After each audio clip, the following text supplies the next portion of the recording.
This is the Air Conservation Commission meeting. It's Thursday, October 10th, 2019. Any changes to the agenda? We have one change. We can take off the RDA for reclamation and related work on 2A because we've already actually signed that.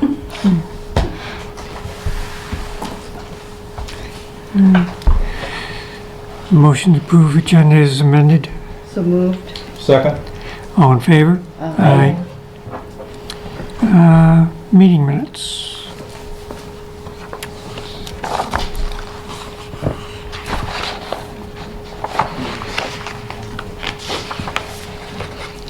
Any comments, changes, criticisms? My phone, it said at the very end, it was on page 6 of 7. I don't know, which page numbers did they get?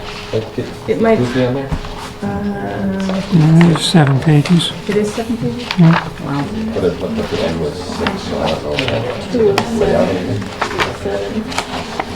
Did they read okay page? I don't know. I didn't see any other page numbers except at the very end, it said 6 of 7, so I was just curious. You're fine. Must have been just the way it opened up. Everything else was good. Yeah, beautiful. They're beautiful. It's almost like you were there when you're reading them. All right, motion to approve minutes is written. So moved. Second. All in favor? Aye. Any announcements? We do have some announcements. The Can you speak up, MACC. please? I'm really struggling to hear. Okay. Use your microphones, maybe? Well, this doesn't go mic into the room, it just mics to TV. People can speak up, we'd really appreciate it. Well, you could move up, actually, and move the chair closer. I still can't hear.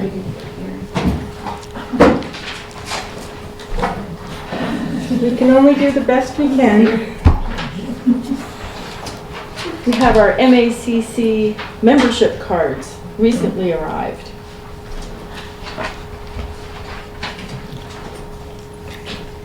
And while those are going around, we also have yet another reminder that the MACC conference is coming up pretty soon, and I'm happy to drive. It's in Devens. It's very far away.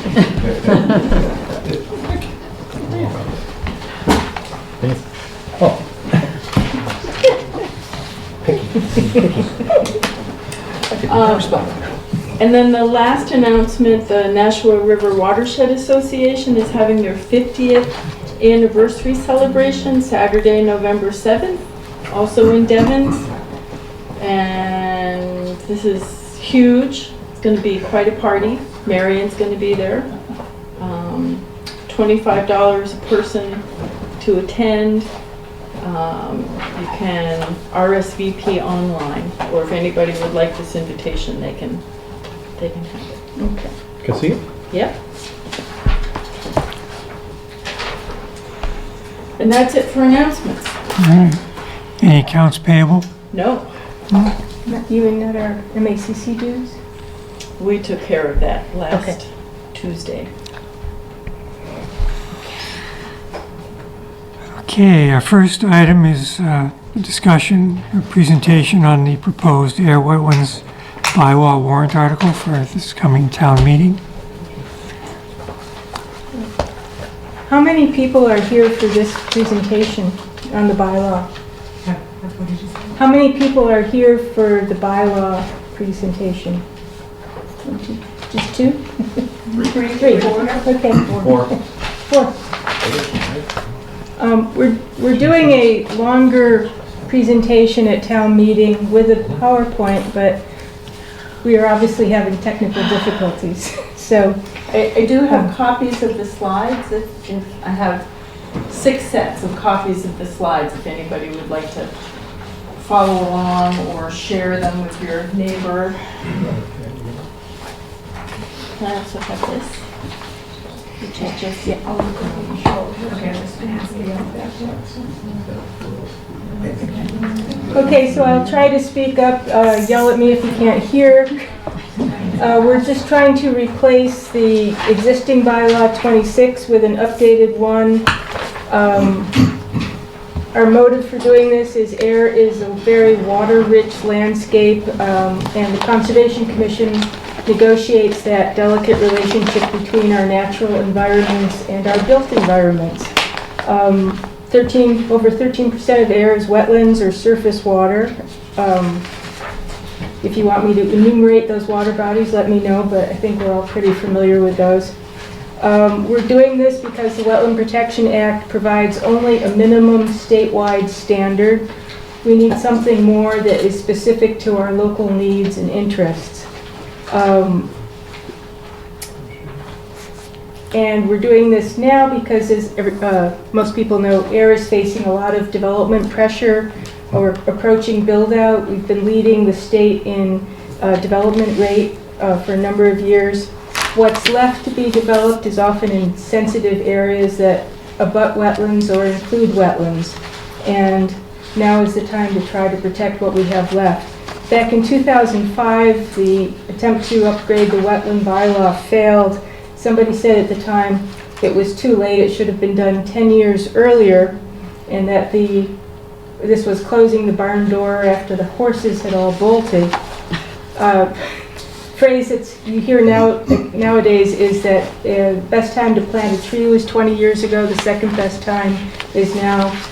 Best time to have passed an updated bylaw was 20 years ago, the second best time is now, and I think we're all of the opinion here there's still a few horses left in the barn to protect.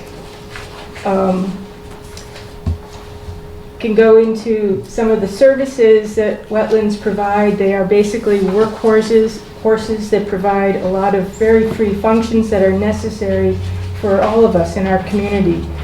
They protect the quality of water, groundwater. All of our drinking water comes from air, surface, and groundwater. They provide protection against flooding. They provide protection during droughts. They control pollution. They have great filtering mechanisms and groundwater recharge. They also provide habitat for fish, shellfish, animals, plants, and ultimately that also affects our species. Also, recreation and aesthetic values, so that we all enjoy that. We've done a lot of outreach on this. I don't think I need to go into much detail on that.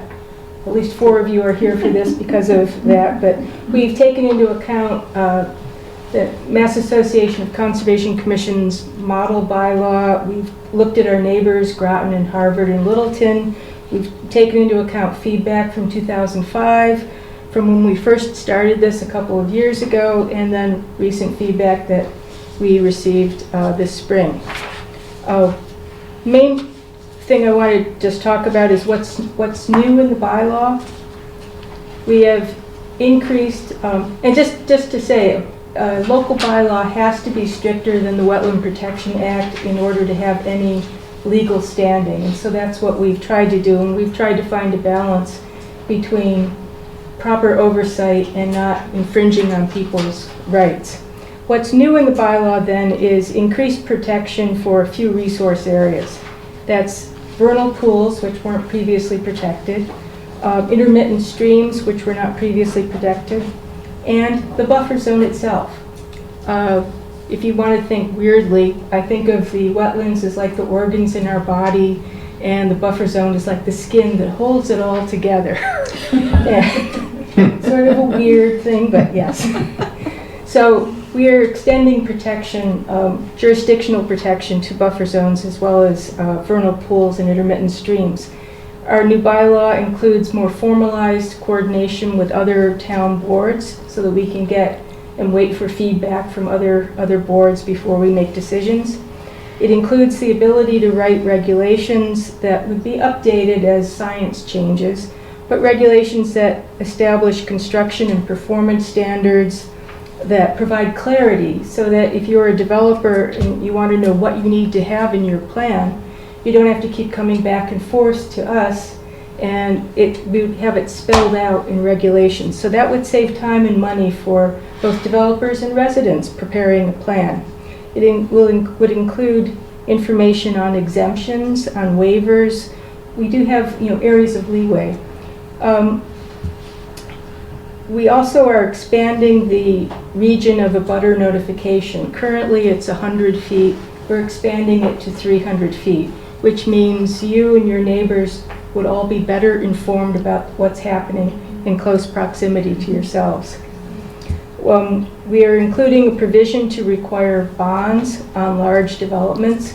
This would ensure that developers complete the project as it was permitted, instead of finishing enough of the project, they've sold all the properties, they have a few other things they need to do before they get a certificate of compliance, and they walk away before they do that, which leaves either homeowners association or the town often picking up the bill to do some necessary end things.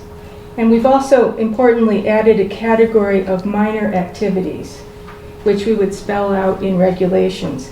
This is primarily intended for homeowners, so that if you want to dig up a bush and plant a new shrub, you don't have to come before the Conservation Commission. We would establish guidelines of what sort of weekend work, a day project, you wouldn't have to come to us for permission. It's just to avoid some red tape that doesn't infringe on the impromptu, I'm going to do a big yard project today. And for residents, what are the benefits of this upgraded bylaw? It protects our town, it protects the character of our town, which is sort of a hybrid between a small sort of urban area with a lot of open space that we want to maintain that balance on. It protects the drinking water that we all have to drink in order to stay alive. Indirectly, it protects the economic value of land, which if you're trying to sell your property down the road, that could have an indirect but important impact on protecting your real estate value. And it also preserves an element of local control. Currently, if somebody wants to challenge an order, it goes to the state, then the state would take control. This would allow us to keep more local interest and preserve local values. What does it not do? It does not impact existing conditions or structures. It does not allow the commission to enter private property without your prior notification or consent. That's stronger than is worded in the Wetland Protection Act, but it protects people's private property rights. It would not prevent new projects or development. It will just ensure that we are allowed to put in conditions that make sure they're done right, that they don't damage our resource areas, especially our wetlands. It's much cheaper for a community to protect its resources than to try to fix things afterwards. And one example would be just looking at the issue with the PFAS contamination in Ayer's drinking water this year. That's cost the town money trying to redress something that should have been, not allowed to happen many years ago. It's just cheaper all around to take care of what you have before you destroy it. So, and then the final thing is it does not prevent, this bylaw does not prevent challenges to any orders or decisions that we make. That's still protected. I could say a lot more, I won't. Anybody have questions? Lori? Very nice presentation, thank you. And I apologize for not getting to any of your earlier hearings. I was trying to understand the printout here, and question I had is you have some things in red. Are those word changes or additions? Those were just highlighted during the draft stage when we were posting it online, primarily as we wanted town council to pay attention to that passage to see if we had it worded right or if there were questions about it. Okay. So you might have a copy that's still a draft copy rather than the final version. I probably do. It says What's the from date June. on yours? It's from June. It's a draft from June. Yeah, the final one we posted was 9/23. You can have that back. Yeah. I think that's the final one. I think that's done. Yeah. Okay. Okay. So a lot of the stuff that was in June in the earlier copy, I didn't quite understand it. Yeah. I was wondering, some of the things, for example, when you want to circulate to have discussions with other board members and other boards in Ayer. I think I read 14 days in mine. Is that enough time to reach out to all the boards you need to reach out to? Well, I think I mean, we have some statutory limits on how fast we have to proceed anyways, but I think the zoning board works very similarly, but I think once we got an application in, our trustee administrator could also at the same time get what needs to be reviewed by particular boards out to them, and then with a deadline for when our next meeting would be. I think we'd have enough time. Okay. What do you think, George? Yeah. And additionally, if they have some objection, then that would be cause to continue the hearing to the next meeting, which would give more time to pass that information along to us. So, I was just concerned that depending on the timing of your meeting, if, say, a planning board meeting was canceled for some reason, you might miss a whole cycle, and that would be a month. yeah, that can happen, but you have to have a balance, Yeah. because we have to act within a certain amount of time, so we can't hold up the I'm sure you process. calculated that backwards. Yeah, We have to open a public hearing within 21 days of getting the application. And That's a state bylaw? that's in the state, Okay. yeah. Okay. But like George said, if somebody was saying, there's a big issue with this, I can't get you more information right away, if we're alerted to that, we can, and also actually in our notice of intent process, we have our first meeting, then we have a site walk, and then we have a next meeting at least. And that's plenty of time to get more feedback before we get to a decision-making Okay. time.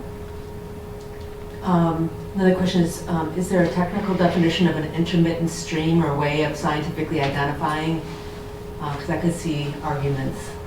I could turn this over to. Are you sure you want to do that? Yes, there is a technical definition, and it's spelled out in the Wetland Protection Act's regulations. So it depends on plants that are there, and I mean, No, there's a test that a stream has to pass, and I could probably find you the actual,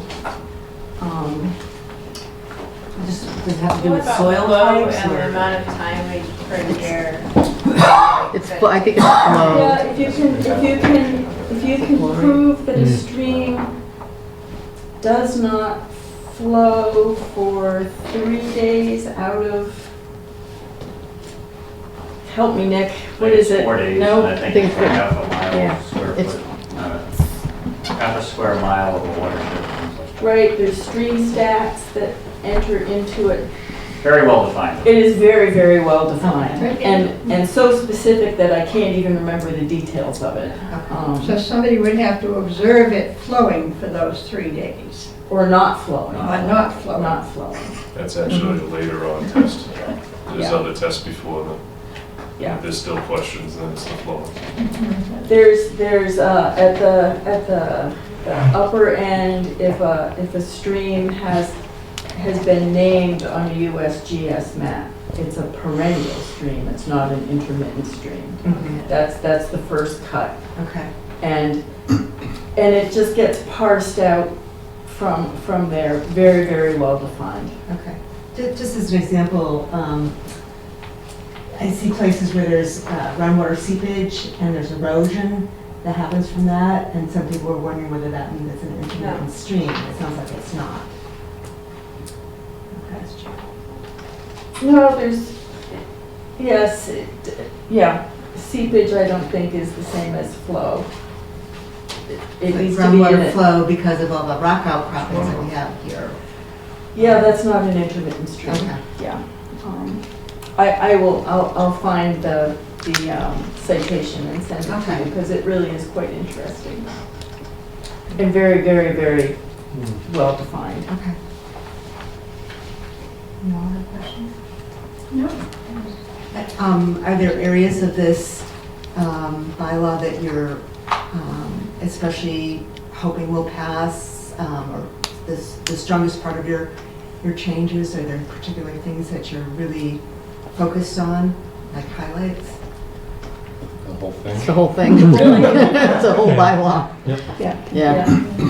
Yeah, it really hangs together very well. Yep. It's, Yeah, And how does it compare to the towns around us that you compare to? very comparable to Groton, to Littleton, well, not Littleton so much, theirs isn't as good a bylaw as Groton or Harvard's, but we did look closely at their neighbors, and we looked at some other examples of other towns as well that had good bylaws, and it's comparable. You can tell a lot of the towns now are using the MACC model bylaw as their starting basis, as we did. So. Okay. Do you have a sense of how much support you'll be getting? Let you know on October 28th. Yeah. Okay. All right. But please feel free to come and support us. We will be taking names. So Thank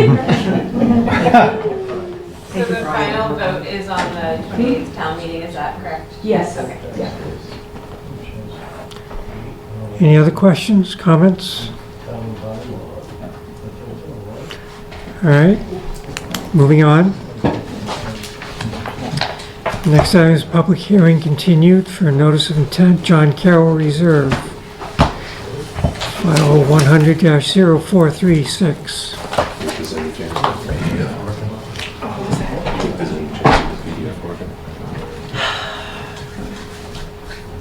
I'll start talking. I'll try again. I don't know what else I can do. Good evening, Nick Collin from GPR. We are the site engineers for the project. We were before you 2 weeks ago for an interesting meeting where we didn't really get to describe some of the things that have happened. We started to talk about at that meeting how we actually haven't seen you since June. Just due to July, actually, it was due to some scheduling. Due to some scheduling conflicts. We initially submitted this in May through site walks, peer review and such.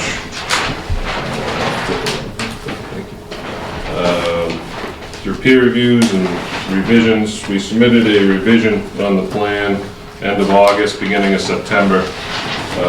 There was a peer review that got involved and they went through their comments last meeting. We didn't get to go through our responses that we provided at the end of August and September, which I can certainly do now. Since that meeting, some of the revisions that were addressed in that initial peer review letter were already addressed on some revisions. Forgive me, I'm hoping that we get it on the big screen, but I'll point to this one. This is, Originally, under the proposed open space subdivision, we had 20 lots. The first revision knocked one of those lots off in this location here. Just for those trying to orientate themselves, Littleton Road is at the bottom of the page. Existing houses here, and then as we come to the back. Original design had the flow or stormwater management and things coming from Littleton Road coming down. The wetland area is in the top northeast portion of the property. When we took out one of those 19 lots, there was also previously what we referred to as an attenuation area, attenuation basin in this location. What that was just collecting any runoff from the abutting properties, just to help us attenuate the rate. Comment in the peer review had us point out, maybe the disturbance for the benefits weren't exactly equal. We thought it was a good comment, and we looked into it, and we were actually able to remove that attenuation area from the design. So that allowed this area to remain wooded. That removal allowed us some changes that were made. Was the infiltration basin in the far left of the property. We grew slightly, and then we also expanded a swale to collect some of that runoff to offset the existing runoff coming into the wetland. There is some other revisions that were included. For example, we originally proposed a landscape island within the center of the cul-de-sac. That's been removed. Now the entire cul-de-sac is all paved per the DPW's request. A sidewalk had been added. The super elevation of the road. Originally, we had proposed to have it crowned or sloped to one gutter line. The planning board asked us to actually crown it in the center and have it flow in both, so we added an extra catch basin. Added street trees due to the rejection of some of the waivers that were requested, so there's more street trees. There are pipe sizes are a minimum of 15 per the current regulations rather than 12 or designed to a certain storm, so on and so forth. I can keep droning on. Since the last meeting, we've actually submitted, we haven't revised any plans, but since the last meeting, we've actually submitted an updated letter, which forwards a lot of the comments from the BSC group and our responses, but also expands upon them. Just to give you October 1st. The October 1st letter. October 1st letter, actually. That was actually delivered last Thursday by Hutt. So I have the notice of intent. It was with that, correct. With that. In that, we've just provided an update. Since that last meeting, we provided that update. Last Tuesday, the planning board signed their decision on the OSRD as well as the site plan application for the process. So a lot of what was within the October 1st response or update letter is specifically dealing with the notice of intent comments. At that time, while we still generally disagree with the update of the entire notice of intent package to reflect the final plans, we are also of the opinion that it's going to cost the same or more to continue to argue with you about it rather than just do it. So, that's what the updated notice of intent plan, I believe you'll see it says updated October 1st on. So we have it, it's 35 pages long, so I printed one copy. And here it is. So in that's a number of the comments from the BSC group where they're requesting us to update the narrative to reflect the correct number of lots. Again, they reviewed the original submission, or actually they reviewed the first revised plan and the NOI the way it was originally submitted, as I mentioned, with the 20 lots, and before some of the revisions were changed. So a number of their comments were, the form that you filled out didn't really line up with what we're reading as things. So on the October 1st, for example, we had our responses. We actually added, I guess, updates. A number of them, no responses are really needed or warranted. I can certainly go through them. I can try and be very brief if you'd like. There are some things that we still disagree with that I can certainly point out to you. But really what this was talking about is the amount of work in the buffer zone. That's what the NOI covers. The buffer zone is, can I write on that? Yeah, The subject parcel that we're actually proposing the work is 9.8 acres. The total limit of the buffer zone, this is the wetland area. The 100-foot buffer zone is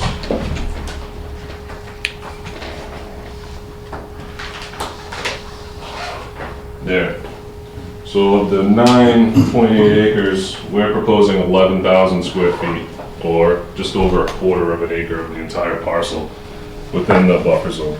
The revisions move all disturbance in the buffer zone to the closest disturbance at the extension of our drainage swale here. Tying it back in as closest to this wetland flag is 62 or 3, somewhere in there. 5? Maybe 5. The average is actually around 72, so maybe it is 65 and 72. I'm sorry about that. I think it is. So, if I can blow through these comments very quickly, if you don't mind, Mr. Chairman. Just give us your disagreements. The disagreement, sure, let's go. The first one is the use of the compost filter tube rather than the proposed. Oh, geez, I gotta find it.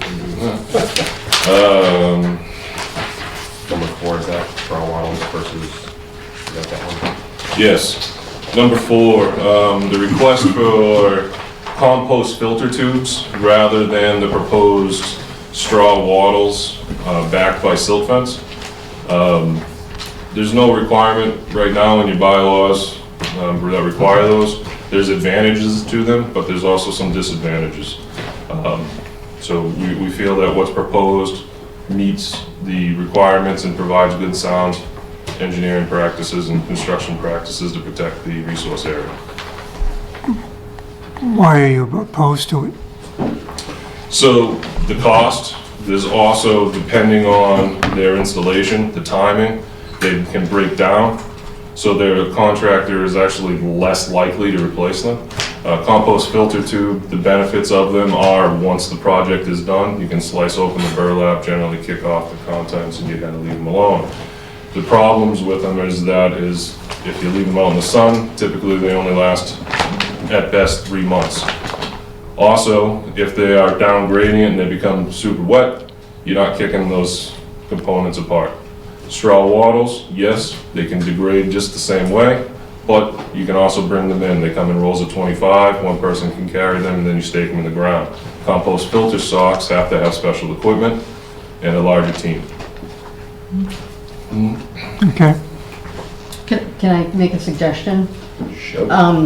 With the straw wattles, we've seen over and over again that they also decompose pretty quickly, especially in heavy storms with a lot of runoff. Is there a way to double up on them? On straw, just straw, okay. So right now, we're proposing 9-inch. 9-inch? 9-inch. We can certainly upgrade that to a 12. Yeah. Because they do come bigger than Yeah. that. Yep. As a compromise, we'd Yeah. be certainly willing to do something like that. Again, the 9 is more of an industry standard where they come in 20 rolls of 25 feet. The 12s typically come in rolls of 10. So you kind of need a little bit more stock, or you're not going to be as prepared. The stockpile or the straw bales that you typically have to prepare for those large rain events. It's always a little bit easier. Okay. Disagreements, let's see. The other big one, actually, just because we're talking about erosion control. As I pointed out, the buffer zone is at the far down gradient limits of the development. It continues to go up gradient as you move towards Littleton Road. So our erosion control that we're proposing is, the majority of it is straw wattle and silt fence. There are sections that we're proposing construction fence, snow fence, or some kind of other barrier to continue and contain the entire work environment without actually providing the erosion control. The reason is that those areas are actually up gradient of earth disturbance. It offers a number of questions that if we did provide a straw wattle or any kind of erosion control, which side would we put it on of the silt fence? Would we put it on the development side or the neighbor's side? Is the neighbor then, if it's responsible if it gets dirty? Is it gonna cause up, if it does clog up and causes ponding on the neighbor, the silt fence or the snow fence would allow that flow from the abutting properties into the development, where then we have to account for it. So you're basically referencing, let's say, the first three lots on the right, let's say, as you're entering into the new development. So something there you'd be using.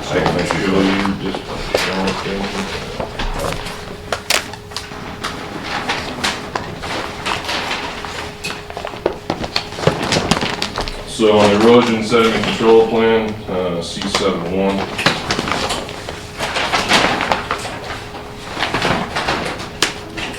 Specifically, the thick line that you see here, that's actually straw wattle, so you'll actually see that it encompasses 80% here, up to the construction entrance here, and then also along Littleton Road, and then this section here, where this property would drain into the site. So you'll see that, again, I know that this grade back and everyone's looking at it, but this is the high point. All the water generally flows down in this area and this area, so you can see creating the down gradient edge. So that first property, that one, thank you.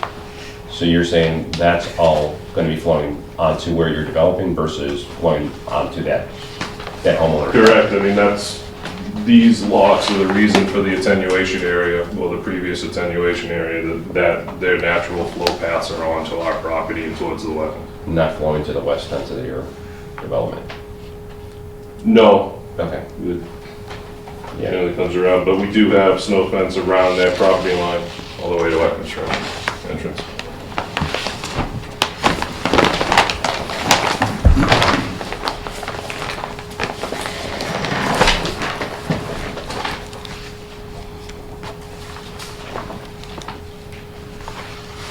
I think those are really the only two.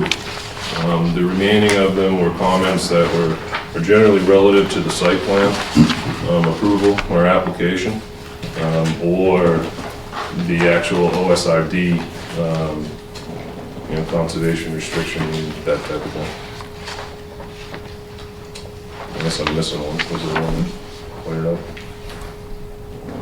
And Joanne was right, I just found that in 2365 is the closest encroachment, and the average is about 72.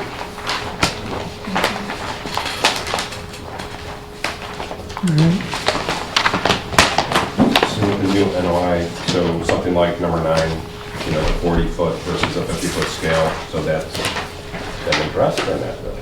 It was not addressed. Okay, so you're still on the 40 inch, sorry, 1 inch is 40. Right. Yeah. Okay. Is the new NOI Well, address so number 5? The lots and parcel numbers and all that? we think that we've provided all the information legal reference-wise. I think that unfortunately the assessor's reference, the assessor's office had a little error. We did update, made sure that we were providing the most current deeds. One of the deeds that were referenced on the title sheet was actually previous in the ownership change. So we did provide that, but it was still it wasn't involving anybody of that incorrect reference.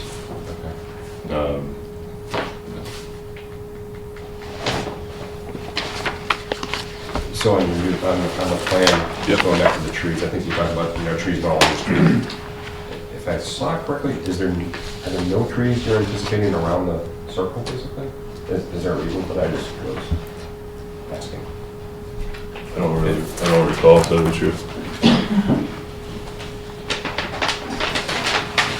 No, there are none. They're all taken care of within the right of way, the street. It's the circles, right? Oh, those are the Yes, trees? these are the circles, those are the trees, that's Okay. correct. So, Is there a reason? just driveways or things like that. They're required calculated based on the linear footage of the road. So we just clumped them all together? Okay. We could maybe ask for a few more. Yeah. Well, that's really in the subdivision process. We could still ask. You can ask whatever you'd like. Yes, I can. Then the other thing, so item 22 about open space and open space being calculated as part of what's disturbed, but then left as open space as part of the calculation later on. How big is the basin and forebay and drainage channel as a portion of parcel A? So parcel A is your 5.45 acres that you're classifying as open space. That's 55.4%. Yep. So how much of essentially all the drainage retention and what have you, 4%. 4% of parcel A? Yes. So if you wanted to, which again is the planning board's purview and the way the regulations are now, doesn't talk about what can or can't be on the open space. But if you did take out the disturbance for the stormwater basins, the open space of the untouched tree area, as you see it on the plan, would be 51.4% of the 9.8.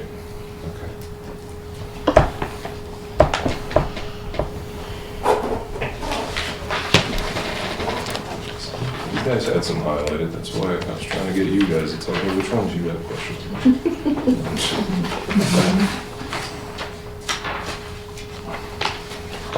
Any more, Mark?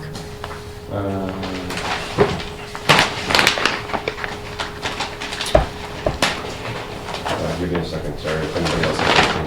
I'll pick up right where you left off. 23 actually was one of the larger points of conversation, dealing with data sheets and evaluation and description of the buffer zone.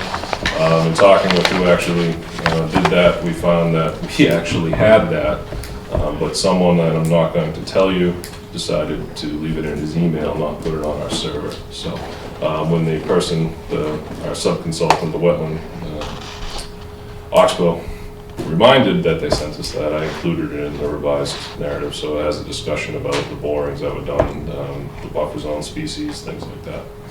Yep, so the data sheets in there. So we now have those. Good. Correct. Which truthfully, if we didn't, we'd probably be arguing rather than talking about updating the NOI. That was really a linchpin, to tell you the truth. Going back to 28, which was around the buffer zone to the west of the property, if I understood correctly? Yep. Are we able to confirm that? Did we know? I don't know if you happen to know. So essentially, is this development within 100 foot of My an adjacent property? My understanding is that on this side of the property, on the other side of Pepsi's fence, there's an estimated wetland. Because we can't go onto somebody else's property to categorize their wetlands. There's some GIS ways to kind of... Yeah, so the town assessor actually has a data layer for that, and using the same measuring command, it looks about 120 feet to our property line rather than a limited disturbance. So it looks like we have a buffer of about 20, 25 feet. You know, obviously a field determination may make it closer, but anything that flows towards that direction is also already protected by the same straw wattle silt fence, just as it would flow from the disturbed area onto the other property. And off to the east, there's also wetland. That wraps around the abutting property, right? Yeah. And that's very easy to see even just from the road. Yeah. Right, but any buffer zone, our buffer zone continues right through our property on that side. Okay. On 29, this is the whole idea about the disturbance and what's exposed and the sequencing of the construction or what have you.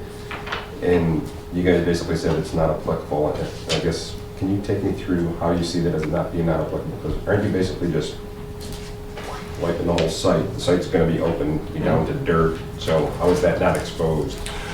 It's part of the site plan requirements. It's closed right now. The general response to that is for greater than 10,000 square feet. It's a low threshold in the site plan approval regulations, so the site plan application, to ensure that, how do I describe this best? To be blunt, the site plan regulations are drafted, it appears in my opinion, for a large commercial or a large sprawling subdivision, so that you're not cutting in 3,000 feet of road and clearing those limits and then trying to catch up with yourself. They want you to stagger it.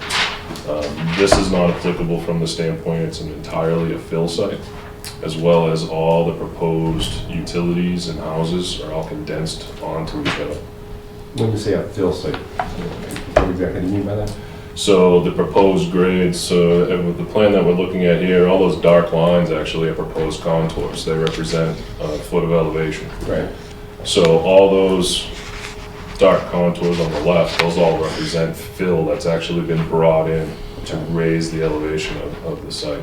So isn't fill essentially exposed and disturbed and won't get deep runoff? I mean, isn't that kind of the idea behind the you can either scrape the land and now have exposed property or dirt or whatever, and if you just bring in dirt, it's still the same exposed dirt. The point of the fill site is that you have to remove it so you can place the earth. It's not you're digging and then you have your final product. It's a two-step process. So based on the footprint of this, the whole footprint of the disturbance is just under 5 acres, which is also a threshold or a recommended threshold from the EPA when we go through the NEPIDES permitting through the SWIP. So again, 10,000, as I said, is a pretty low, 10,000 square feet is a pretty low bar to try and, catch the developments. But when you start looking at, federal regulations that we also have to file before we do construction, they're trying to capture and trying to take the smaller. So we have to, I think we're exceeding certainly the low threshold, but we're certainly under, the generally accepted and one that we still have to comply with. Mark, I agree with you.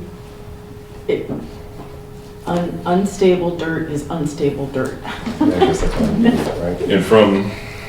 And from the purview of the notice of intent and the Conservation Commission, if they exceed our limit of works, that is certainly something that I'll be notified of. Yes. Thanks for the explanation. Appreciate it. Yep. Any other questions from the board? So in terms of DPW acceptance of the basins, is that done? So that was actually discussed on Tuesday. The planning board actually wanted that to be removed as a condition of approval. Based on the description, they feel that, or my descriptions, they feel that we've complied and they have enough proof. I've already discussed it briefly with Mr. Wetzel, who said, generally, yeah, I understand everything you're saying, but I'm certainly willing to sit down with you and look at it. Since I've already engaged that, I informed the planning board of it and said I have no problem following through. And they said, well, if you don't have a problem, then we're gonna leave it in. So it has not been completed. I think that it's certainly something that should be done relatively quickly and no revisions are gonna be needed to address it. So will he weigh in on design, potential design, or is this is done? This is done and now it's showing that the potential impacts are none, or little to none. So the stormwater report is based on, The final revised GIS plan. okay. Yeah. Right. George, I have a question about the performance standards Okay. and the narrative that was very nicely provided as part of our new notice of intent, but it seems to kind of dance around, actually, it doesn't really address how the work in the buffer zone is going to protect the wetland beyond saying there will be erosion controls. So if you could flesh that out a little more.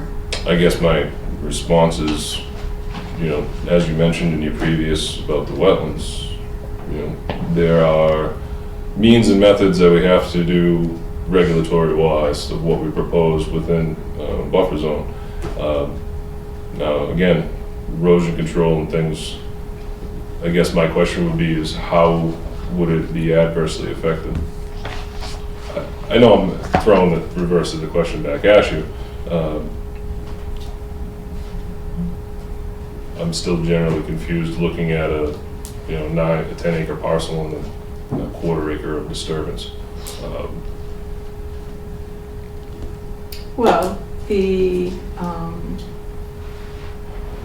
burden is on the applicant to discuss the performance standard, how you're going to actually protect that wetland,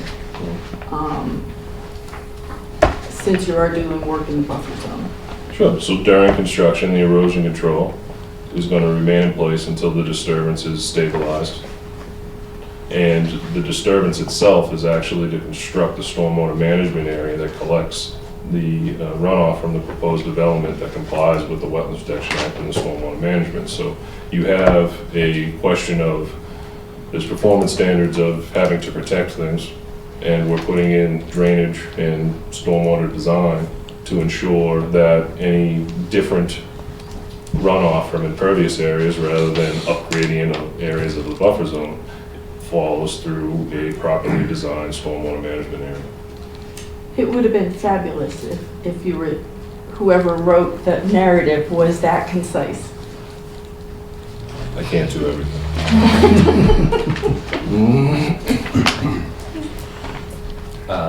Quickly, just going back to trees. So the trees that you are saving, if I read it correctly, you're saving essentially trees on the back sides of the existing Littleton properties, like in the yard areas, right, before it gets into the, something like that wooded area, right? So right now, the drainage calculations show that the limit of work is also a limit of clearing, just from a drainage standpoint, the runoff characteristics. Again, being a fill site, when you put too much filler on certain trees, they're gonna die anyways. So we do have a note to say that efforts are gonna be made around the limit of the clearing to save trees. It may end up being, it's gonna be a case-by-case basis. They're approximate houses, final houses are Right. different.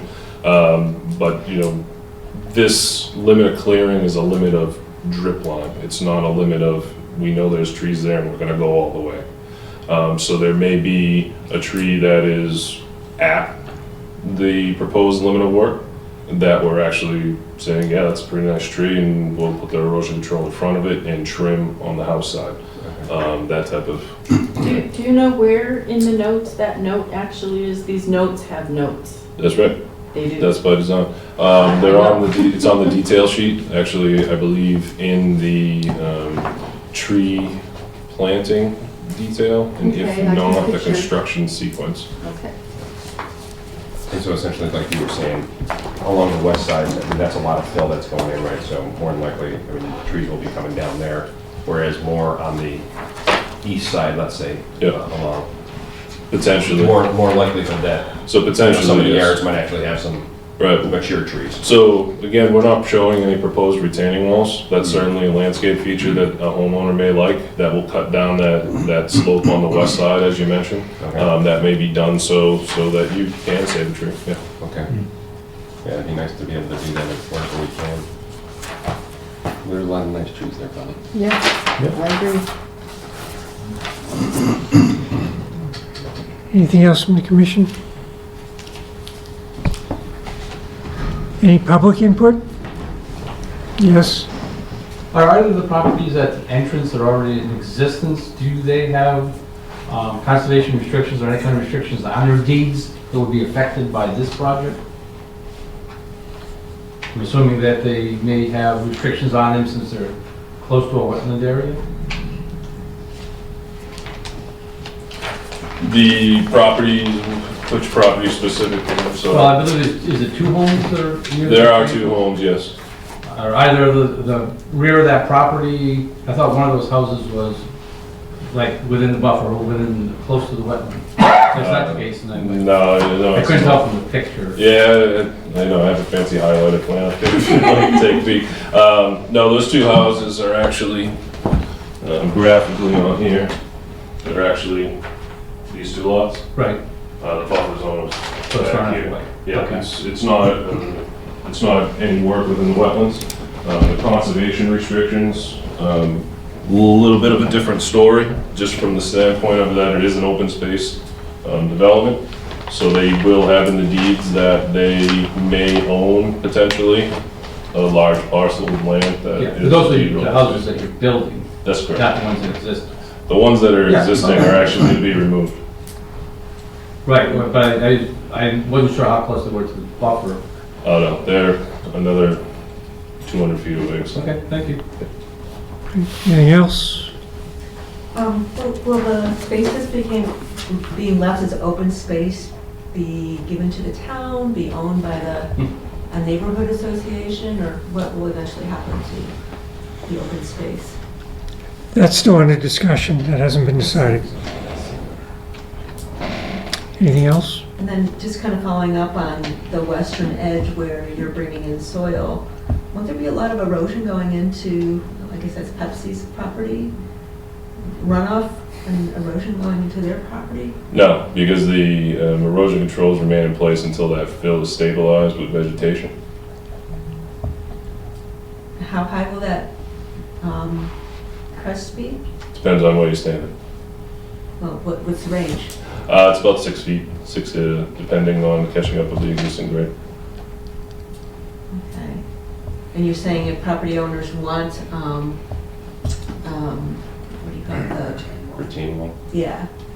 The wall that we'll put it in.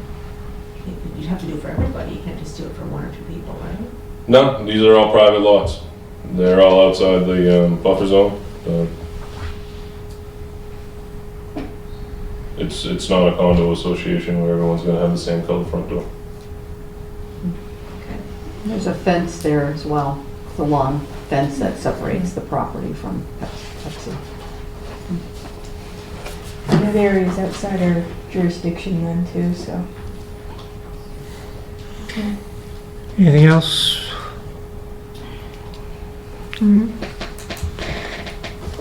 We ready to decide?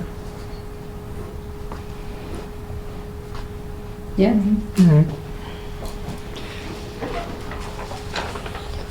The only question is, do we want to hold off until the disposition of the open space is settled? Does that have any bearing on our wetland No. No. decision? Okay. We have a motion to approve the notice of intent and draft and order conditions. So moved. Second. Any discussion? All in favor? Aye. Opposed? Okay. Thank you. Thank you very much. Enjoy the rest of the evening. We will be in touch. Okay, next, request for determination of applicability, 103 Oak Ridge Drive. Thank you. Mr. Delacour, come on up.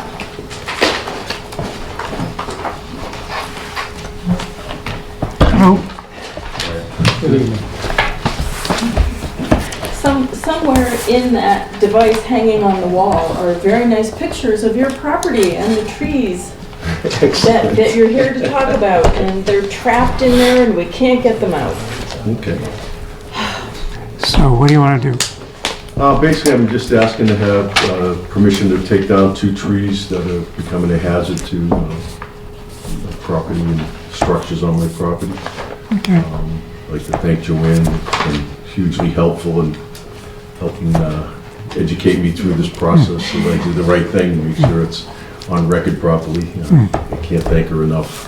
Well, I and think we're appreciative as a town to have somebody of her caliber. well, thank you. Represents. We had the great good fortune of having John's son Derek home this summer, helping with this process, and that was my great pleasure to work with him. He is just awesome. What kind of trees are they? They're hemlock trees. Dead, dying? I guess they have a blight in them, and they're right up against my shed. And, Pretty big. No, they're they're like this. they were like saplings, but they're getting big and they're kind of impacting, the structures on. So I Yeah. just want to make sure I do the right thing, and they're within the 100-foot buffer zone. I want to make sure that the right permissions to just basically bring in the tree guy and take them out. Wouldn't take much to bring them down, I wouldn't think. No. No, there was a time I probably would have done it myself. There is some electrical wires, so I'm going to defer those challenges and risks. Yeah, one of them is very close to the shed. One of them is going to have roots that will. Yeah, Tear the up the shed's starting to driveway. heave, and the driveway is starting to be But impacted by that. they're way up on the flat of John's property. It's really not an impact. We did talk about maybe replacing. Yes, I have that in my notes, that I'm considering replacing the trees in kind so that. Further away. Yeah. That's the right thing to do. So. Yeah. What would you replace them with? My wife likes hemlock, so. Oh, okay, all right. But we're kind of saddened that we have to take them down because they're beautiful trees. But Yeah. there is a blight on them, and they are impacting the structures. Well, there is a blight. You know, Resistant? well, I don't know, is there? I mean, these got the blight, will the next ones have the blight? I don't know.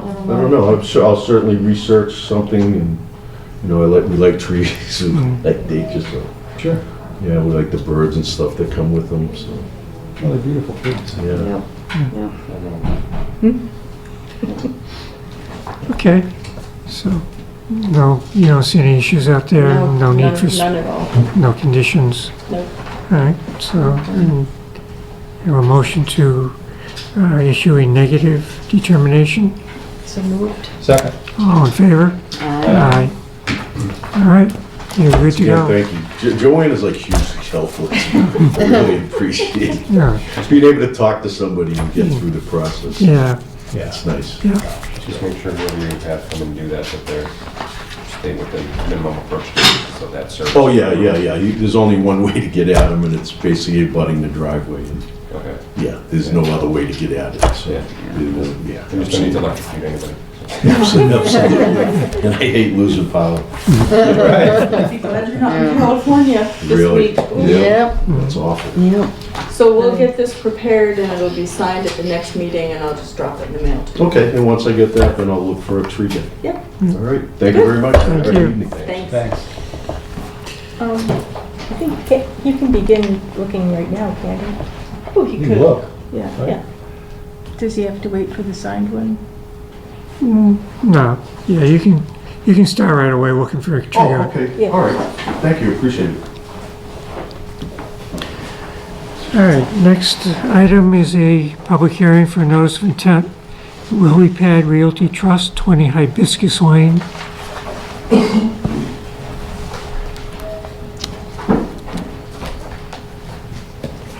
Good evening. Good evening. My name is Neil Gorman from David E. Ross Associates, representing the property owners. Here is green cards and the check for the Thank you advertising very fee. much. Do we have a file number yet? I have not seen that yet, no. No, we don't have a file number, but in your packet you do have, the Fish and Wildlife has weighed in already. Yeah, they've been super quick with their responses lately, which is great for everybody. Yeah, They've been turning things around in less than 2 weeks, so, I thought, what the heck is this? Oh, yes. So they did, Natural Heritage or MESA weighed in on the project and reported that it will not adversely affect the actual resource area habitat for rare wildlife species. And it also mentioned that it will not result in a prohibited take of the state-listed rare species. So that was all good news for, because the good majority of the property is in the natural heritage area.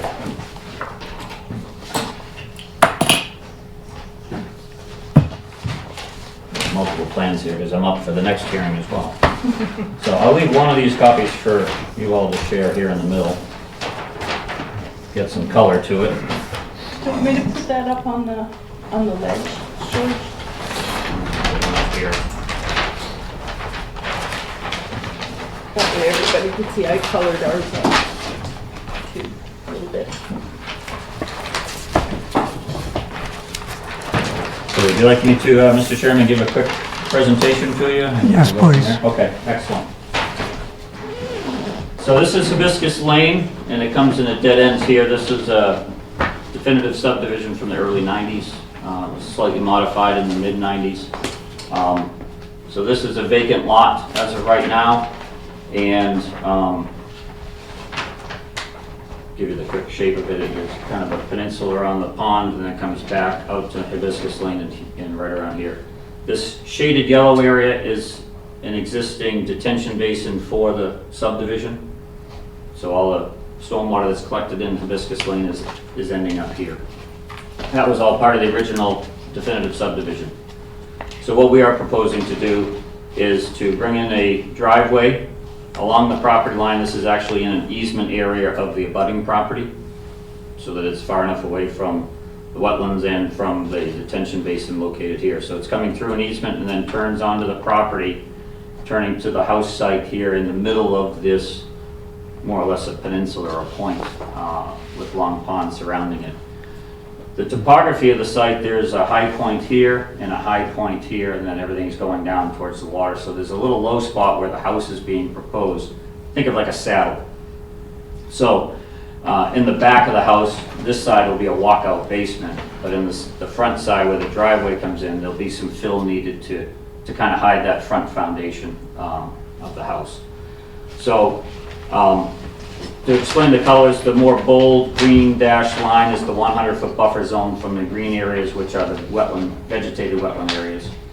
The blue is kind of highlighting the edge of the pond, and then there is a 25-foot vegetated, 25-foot wetland buffer also marked on there in a more bold, smaller dashed green line. So to get up to the high point of the house, the driveway is coming up at about a 12% slope, and it levels out around the corner, and then it not as steep as the front portion to get to the more level area in front of the garage. The grading of the driveway is proposed in such a way to kind of direct it towards this detention basin area and not towards the wetland itself.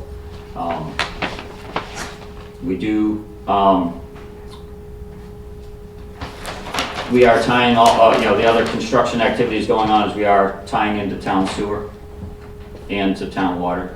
So the water line will go on one side of the driveway, the sewer line is going to go on the other side of the driveway. It will be a pump to get us to the right location. So it's like an E1 pump unit, which is located right out in front of the house here. The quick summary of some of the information on the project itself is that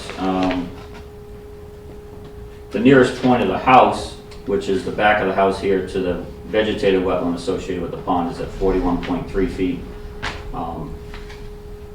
The limit of work is this kind of reddish dashed line, which is also the erosion control area that's being proposed, which are the wattles. So we are proposing within the buffer zone, there's about 15,000 square feet of disturbance within the 100-foot buffer zone. And the nearest disturbance is kind of a little bit of grading behind the house to the 25-foot offset from the wetland. But the majority of the disturbance is towards the front of the property and a little bit to the side of the house here, just creating some lawn area or yard area for the property itself. Other than that, there's, it's just a single-family home in a single-family residential area. This is the abutting home here. It's a smaller home than that. And again, the runoff will be directed by swales heading towards the detention basin and not towards the wetland. How long is that driveway? The driveway is, good question. I'll give you a quick number here. Real long. Real long. Real long. It's about 160 feet to the corner, so it's about 300 feet. I don't know the history of this area. And how long has Hibiscus Lane and these other homes been there? The definitive subdivision by my research went through the approval process in the early 90s, like 93. And then there was a modification to that design in 96, I believe. So this lot's just been sitting there for a long time. yeah. I think they're the similar name, it's been there for a while, yeah, but there's a house on this property right here, between the road and the pond, right in close, between the road and the pond. That's been there for years and years. So, yeah, it's been around since even when the Wetlands Protection Act was originally.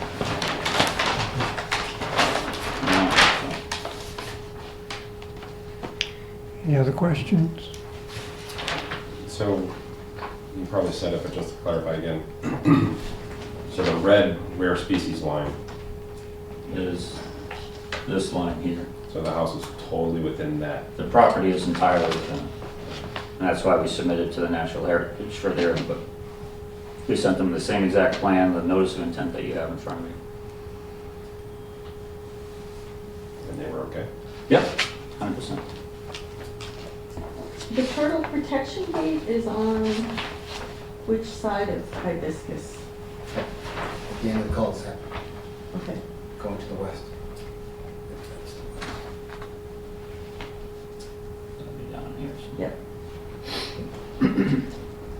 how much of the lot will be cleared? So the limit of work is pretty much the 15,500 square feet that we're showing here. 15,000 square feet? Yeah. Okay. Maybe a little bit, well, this, for the portion of this driveway, which is outside the buffer zone, the 15,500 is within that buffer zone. Mm-hmm. Is this currently fully wooded? It's got some, I got an aerial shot here.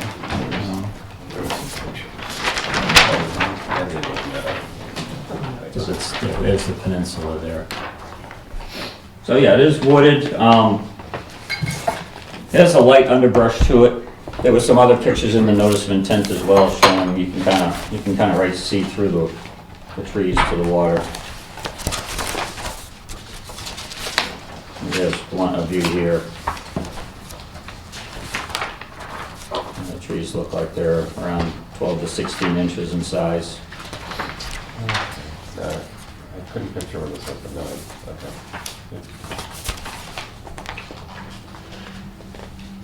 Here's a recent plan of land when it was, Some pictures? which was in 1996. I was talking about some corrections to the original subdivision, which was back in 1993. It is very lightly wooded. So is there any, so that the house is sort of kind of being kind of built into the hillside? Yeah, if you think of like a saddle like this, Yeah. there's a high point on either side of the sides of the Uh-huh. houses, and the house is going to be built in the middle of the saddle, Okay, so that the back part of the house will be a walkout to the east, uh-huh. I mean to the west. And then the front of the house, there'll be some fill brought in to kind of hide that foundation. Uh-huh. You know, there is some issues that the soil maps show, and we even show on there, there's exposed ledge outcrops here and there as well on the property, so. Yeah. So that'll By be- building it in the saddle there'll be less disturbance of having to remove any ledge for Okay. the foundation. So you don't think any blasting will have to take place? You don't know until you dig, but even so, they try not to do that now, and they kind of just hammer it if they can. Okay. But that's, once they expose, I mean, there hasn't been any probes done right where the house is, Uh-huh. so solely relying on the soil mapping available to us right now. There's a nice granite rock right in there. Yeah. And again, our plan does show some little outcrops of ledge here and there, so we know we're gonna encounter something, and that's why we try to take the path of Uh-huh. least amount of grading. I mean, even the driveway, even with the steep grade, we're kind of managing the cut and fill of it, going all the way up there, and trying to stay away from the pond as much as possible. The driveway, you can kind of see it kind of shapes around the pond naturally. It'd be more complicated if we didn't have that easement, but we do have that easement to at least start further to the north. So the entire house is almost all in the buffer? It is, yes.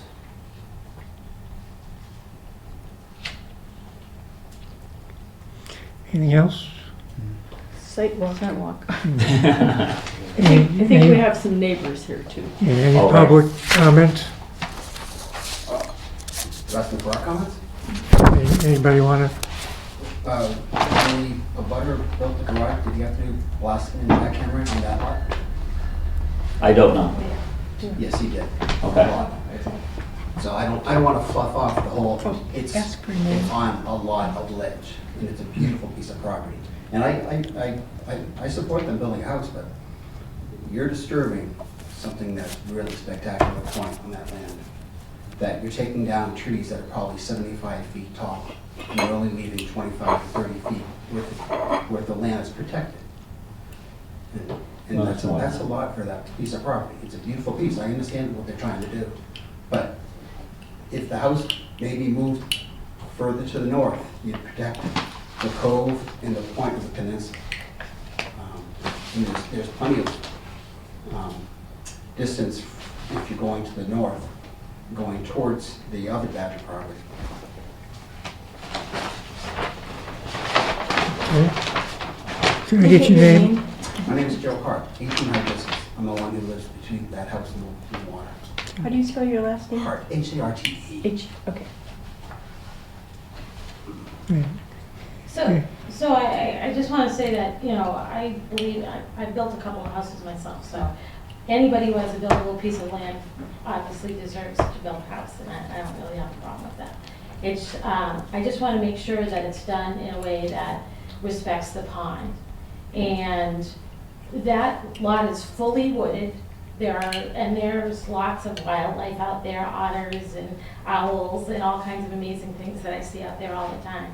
So I want to make sure that as many of the trees are protected as possible, that it doesn't just turn into a lot of like lawn and, you know, it's just, it's beautiful the way it is, and I just hope that the house will just take that into effect, that there are huge pine trees back there.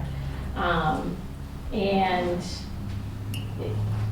you know, it is all within a buffer zone, so it's pretty sensitive. I think it's just a sensitive area. And Long Pond is Kelly, K-E-L-L-I, you know, Long Pond, it doesn't have very many houses on it. It's a pretty quiet place, and what we love is we read the pond report too that said that it was a really spectacular, pristine pond. And even in the last few years though, we've noticed that there's a lot more weed growth. The water doesn't seem to be flowing as much as it used to be, and I have a theory, but it has to do with Groton and not the big pond up there and not letting the water go through and the water going out the other way. But I just want to make sure that everything, the turtles and everything are, you know, they get their due. Okay. And can I just ask, do you know how many square feet the house will be? Again, this is just a standard house box size because they hasn't been fully architected until we know we can go through the approval. The main house box is 50 by 30, and then with a two-car garage, which is usually 24 by 24. So not a McMansion, but you know, it's pretty much a standard 4-bedroom home. Oh, okay, that was good. That's 3. Is it 3? I thought he said. Yeah, it's just 3. Yep, 3. Okay.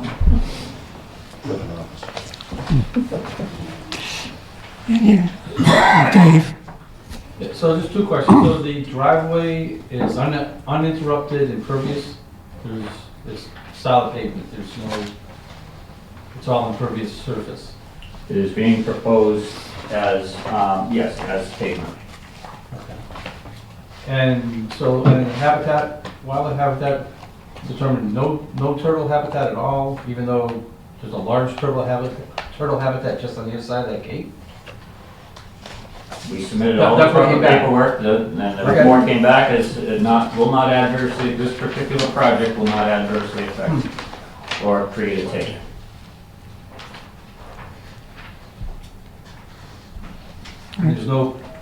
It's not reasonable consideration to cut down on the amount of impervious area on the driveway? I mean, that's a lot of driveway. And the last question is, part of that, is that a town basin? Or is that privately maintained?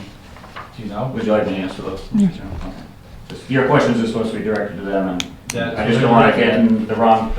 Again, when this was designed, it has a stormwater system associated with the road back in the 90s, which has catch basins, which are all connected, and they connect to this particular thing. So when that was all originally designed out, they calculate into those stormwater management, just like the project at the very beginning of tonight, that impervious runoff needs to be collected and directed to areas in which they are then recharged. Yep, I understand. So this was a lot that was part of that whole subdivision, it just never got built as soon as the other ones did. So it factored in some of those impervious areas into this already existing stormwater system. So you know, if there's runoff from the driveway, just like everybody else's driveways on that road are going into the same stormwater system, which was pre-calculated before we came here tonight. And that was not my question to the chair, but Okay. my question was, does the Conservation Commission know is that a town maintained basin, stormwater basin, or is it private or homeowners? That's part of that question. I don't know. Find that out.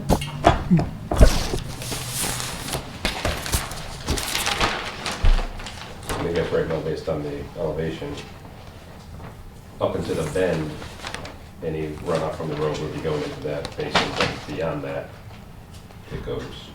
It's a proposed drainage basin, and since this was a town-accepted road, in which, because of the stormwater features, so I'm guessing that it's up to the town to maintain that, and they have an easement on this particular property to maintain it. That would be my interpretation based on what I'm looking at, but I can get you a solid answer on that. But usually that's how it would be worked, that when the town accepted this road for a fee, when they approved that subdivision, it became a town road. The infrastructure of that road becomes also the town, so even though the landowner owns that land, it's, the detention basin is associated with the road, so it's under the maintenance of the town, typically. But I can confirm that for sure.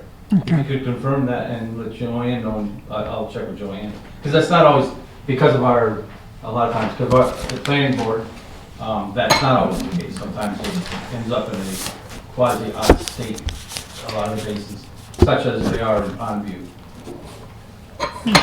Any other public input? All right.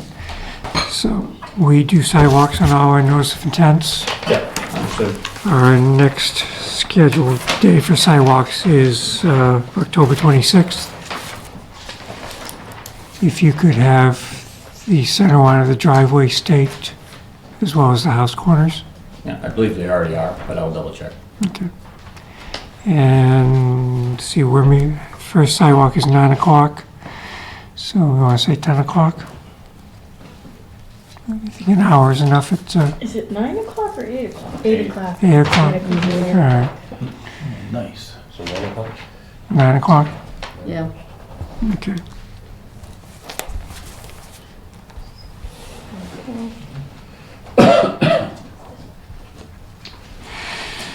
We'll make sure it's ready for you. Okay. So nothing So I else. guess we'll request to continue the hearing. Yeah, so motion to continue the hearing to November 7th. So moved. Second. All in favor? Aye. Thank you.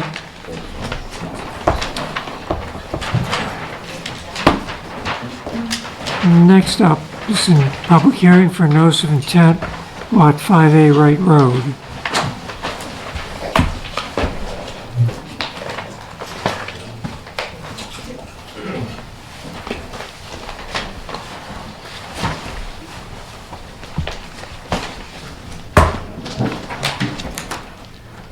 Come on, Tony.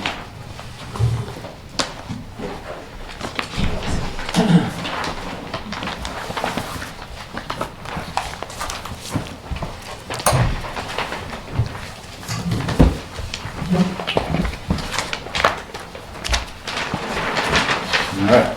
Okay? Again, Neil Gorman from David Ross Associates. I'm here with the applicant, Anthony McGuan, and his, the current property owner, Joseph McGuan is here in attendance, and Anthony's wife. Here are the green cards and the advertising fee. Thank you.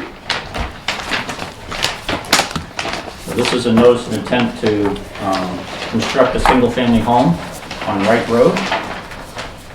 It's a property that was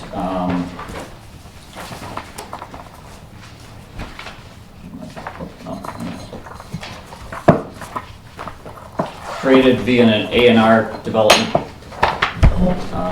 back in 2017. And the lot line for this property has been changed just a couple times since then.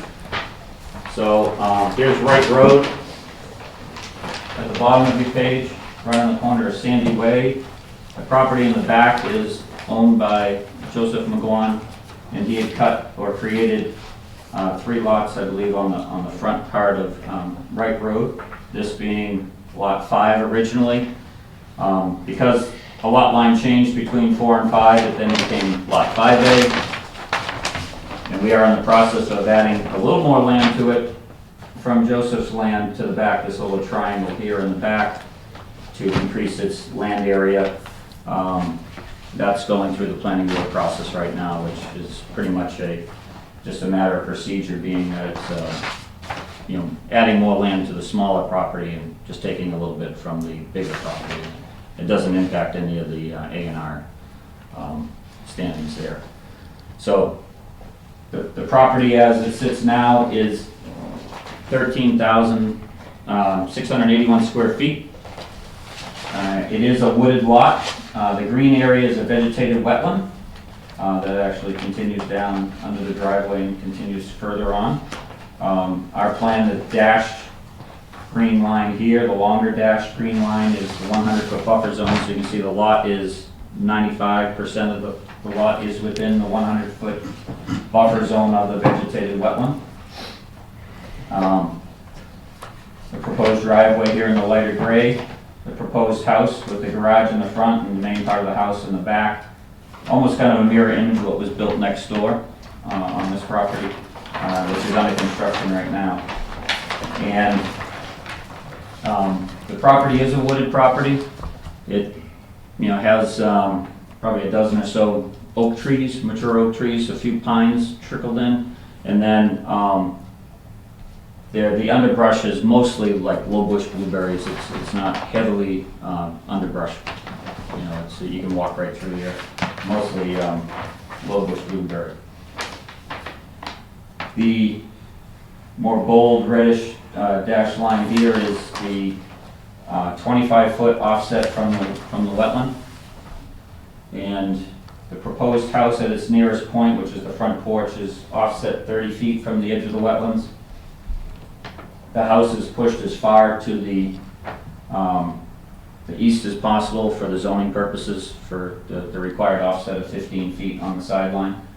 And the reason we added this back portion of the lot was to get the house a little bit further back because of the pinch point between the wetlands and the property line here. We tried to get the house further back in the property and still meet the back offset property line requirement. And off the back of the house, there is proposed to be a screened porch.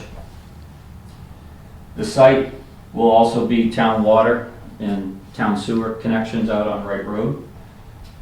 So there's, like the previous project, there'll be some excavation going on from the house to the road for that activity. Knowing that this house is completely within the buffer zone, we are proposing to collect all roof runoff with gutters and direct them to whatever this side of the house will go to an infiltration trench on this side of the property here in yellow. And this side of the house will go to the longer one. This one's 30 feet long, this is 70 feet long. This will also act as a recharge for any of the water runoff from the driveway, the paved driveway, because it will go through the lawn or like a filter strip of lawn before it goes into that 3-foot wide, 2-foot deep recharge trench. And then on the opposite side of that trench, to kind of make a more permanent marker, we are proposing a boulder retaining wall or interlocking block retaining wall to maintain that vegetated buffer strip here between the construction and the wetland. So that infiltration trench, this longer one, will be right up against that wall and help support it. The back of the property, with the foundation drain around the footing of the house, will outlet to the rear of the property. And there will be some grading in the back of the property, not too much, because again, the site is sloping this way right now from the road to the back. So this will also create a walkout basement in the back to kind of minimize how much fill we need. There will be some fill needed in the front of the property to kind of hide that front part of the foundation. That's the reason for the retaining wall. Those disturbed areas will be lawn in the front. The extra little, you have 2 viewports on the same image. This one is focusing on mitigation that we're proposing. We know that being a wooded lot and within the buffer zone, that we are proposing some new plantings in this red hatched area around the back of the property and besides the house and the wetland itself. We have a list of species that we've proposed to go in there. So that will kind of, for the trees that we're taking down, we're trying to also now create a vegetated strip between the house and the wetland as best we can. So this particular house has a footprint of 2,200 square feet. The screen porch in the back is 330 square feet.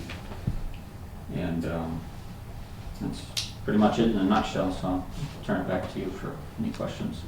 Is the garage included in the 2,200 feet? Yes, it is. Okay. So the footprint of the house is 2,200 square feet. Yeah. Thank you. How high did you say the retaining wall is? It's about 3 feet, 3.5 feet. We try to keep it under the 4-foot threshold for fence purposes and actual designs. It looks like most of the trees are coming down, right? The trees with the X's, those are marking where the existing oak trees are. There's 1 or 2 ash in there as well. Yes, I mean, these oak trees are pretty tall and spread out over that way, so that at this point now you have the large branches hanging overhead, which is going to be kind of a danger to the home and to those occupying the property. What's the general slope of the property down to that wetland intermittent stream? So the slope through the property is somewhere between 12 and say 18 to 20% slope. It's a little more steep directly off the road right here, but we're not proposing any activity in there. But the general slope from the northeast corner to the southwest is somewhere between 12 and about 18%. Which helps lend to that walkout basement on the back side of the back corner of the house, the southwest corner of the house. So trapped in the Mondo pad are the photos that Tony sent me of the trees that they're proposing to take down, so you can pass the little screen around. Which we can also point out on the sidewalk. There is one tree that in particular that's in this back corner, which is right. I submitted a revised plan to by email today to Joanne, and I have some copies of it tonight. We just added a tree over in this corner that Mr. McGuana brought to my attention that is a split oak, so then 1/2 of the split is already broken off. And he would like to have that cut down, but he, just leave the stump in place. It is right on the property line of he and his brother, and right inside the 25-foot vegetative buffer, but that I'm willing to just cut it, but leave the stump in place. What is that outlet riprap apron? Yeah, I'm just gonna ask about that, on the southwest back corner there. Yeah. So around the house, the foundation, given the site conditions, the soil conditions, could have groundwater issues, so you want to move that water away from the footing of the foundation. So it's a 4-inch pipe or 6-inch pipe around the foundation, and then we have to run it out to daylight. French drain drainage, basically? It's for groundwater, moving groundwater away from the foundation, so it's not a high velocity thing, it's just, when the groundwater reaches its higher season, it will go into that pipe and then it'll just trickle out, and we just added some riprap there to kind of help slow down the velocity if there was like a heavy rain event or a high water season. Just to kind of add a little recharge. It's not for roof runoff or driveway runoff, it's from groundwater near the foundation footings. And what would be, where would that excess groundwater now go instead of where it used to go? Well, right now the groundwater just Seeps up. seeps up and goes down like a tide Right. seasonally. Coming into the season of February through April is where it's at its worst. Because you have a snow melt, and you have colder temperatures and a lot of rain in the spring. So that groundwater gets to an elevation. Again, architecturally, you want to build your basement floor above groundwater. We know what happens now these days when people don't do that and you have a sump pump. So you want to avoid the sump pump. But an added precaution under the building code is that you put a footing drain in, which sits in crushed stone around the footing of the foundation. And then it's all pitched so that it daylights to the open surface of the ground. Again, it's not a high velocity, it's just moving water away from the foundation that otherwise would be trapped without it. And we don't want it to be trapped against the foundation. And that'll just find its way. And it just trickles through the stone and back into the surface of the ground. This is a very standard construction detail. It's a requirement of the building Yeah, code we today. see it all the time. Again, it's not contaminated water, it's groundwater. You know, it's not carrying anything from the driveway or anything. It's purely what's already naturally in the ground, just moving it away from the structure to keep the basement dry. So this is a pretty, you know, sloped lot. I mean, it's like 10 feet from one corner to the other corner. So how So that's much? why the foundation, the typical foundation is either 8, 9, or 10 feet, and 8 is the standard. Uh-huh, So if we're coming in at the higher side, we're pretty much at grade. yeah, And the back side of the house, this back corner is gonna be at 10. simply a walkout basement. So Mhm.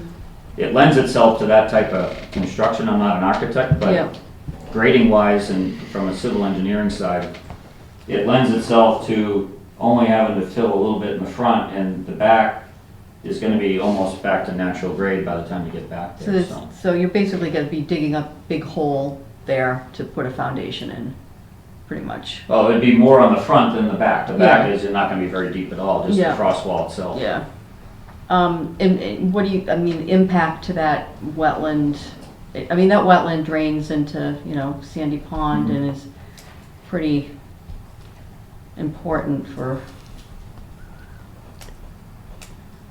Again, just, you know, keeping the,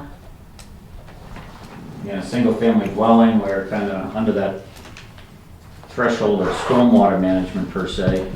Even with the other lots, all these houses built together don't even trigger a NIPD's permit because they're not over 40,000 square feet of disturbance.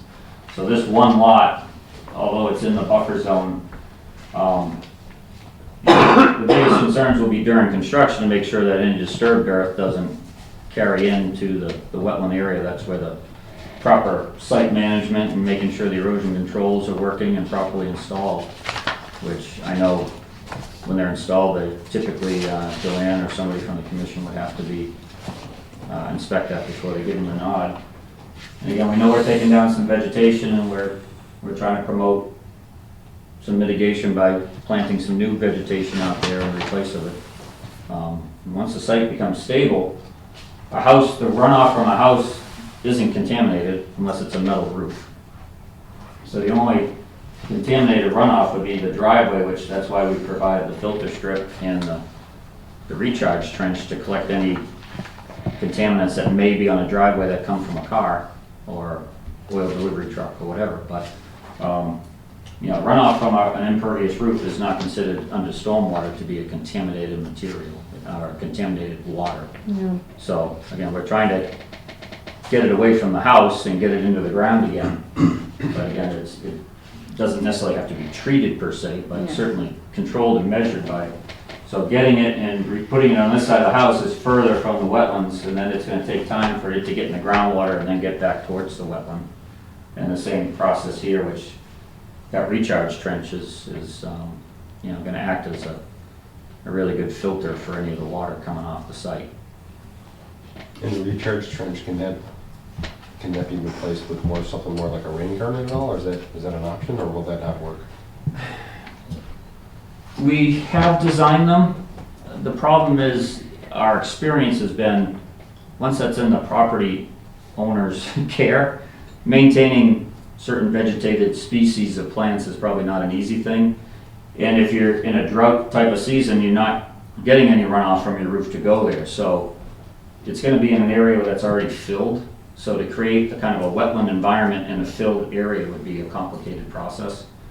It's usually, those rain gardens do well when you're down closer to the elevation of the wetland, but we're up here, we're 5 or 6 feet above the elevation of the wetland. So to kind of replicate a wetland area that high above, I have seen them done, but they're at a much lower elevation, closer to the elevation of the wetland, which we would have to be within the buffers, 25-foot area to make that work. And they're just hard to maintain.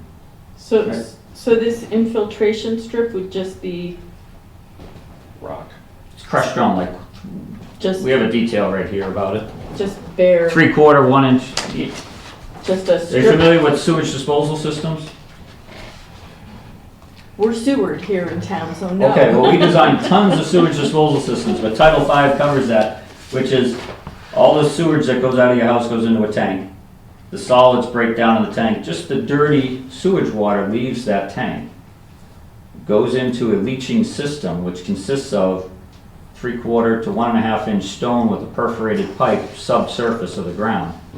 And it gets treated. That's the sewage that's going through that and into the groundwater. It's, by the time it gets to the groundwater, it's treated.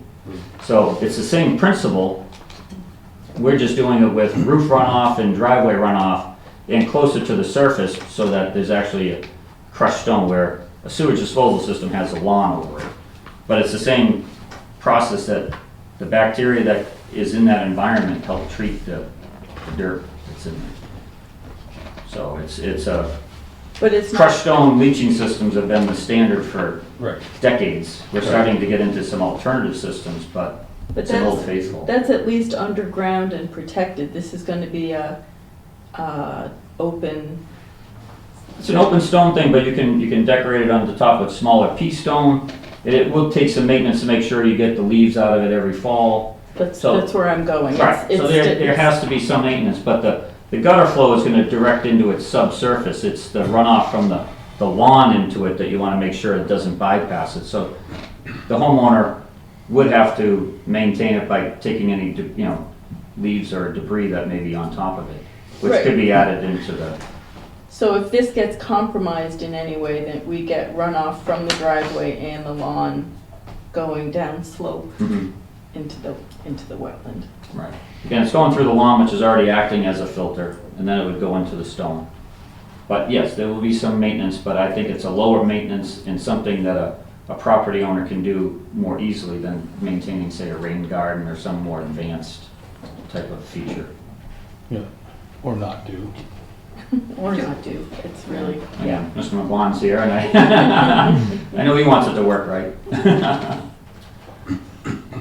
it's not him I'm worried about, it's whoever comes next. I know. But we always can't predict the future on I anything, know, so, I know. as much as we'd like to. There's at least one a butter. Yes. Any Stop. more questions from the commission? Any public input? Dave? So, in regards to the rain garden, I had two issues, but the rain garden, I mean, in the design of the rain gardens, the water level in this property is fairly high. So I would not be as concerned, Mr. Chair, about, the plant vegetation is not surviving. And it actually is what the use of the rain garden is for. Normally you have to break through a clay layer in order to get infiltration back into the ground.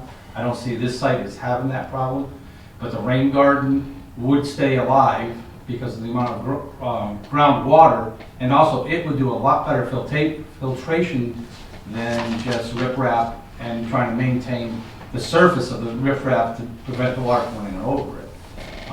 So I mean, that was my thought as well, is that since I have experience with rain gardening, that is kind of a good thing. The other piece is the front of this property at the end of that wetland still under the DEP signage that's there? That's a sign for a different project.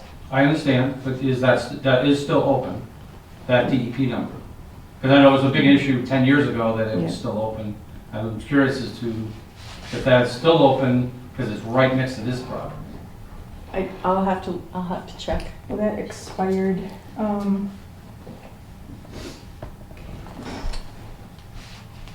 Mr. Chair? Yes. I think that expired, but it appears that project might be getting started up again, but it was never closed out because it was never finished. Because it was never started. Yeah. Right, but Some of so it the was order of started. conditions that was issued has expired, but never been renewed. Right. But the DEP number still maintains open? No, I think, No. no, I don't think so. No. Okay. May I ask, is that part of this project or an abutting property? I think the sign is It's on right the on the line. property. I'm Yeah. just asking if Yeah. we know. It's the first I'm aware of. I mean, I saw a DEP number out there, but I didn't know if it was specifically related to this piece of land or an abutting piece. It was for That working the sign- road. That and sign road. was on the ground when I bought the property. I mean, covered with leaves, and I don't know It who was just the right road. resurrected it and put it up, but Yeah, well, I have no idea what it goes to either. yeah, it was an issue when I was on the commission, it sounds like it was never really resolved. It was probably for work on the road.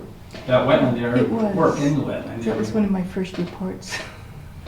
That was done by Dave Moulton's crew when they Yep. were doing some of the required work on the road.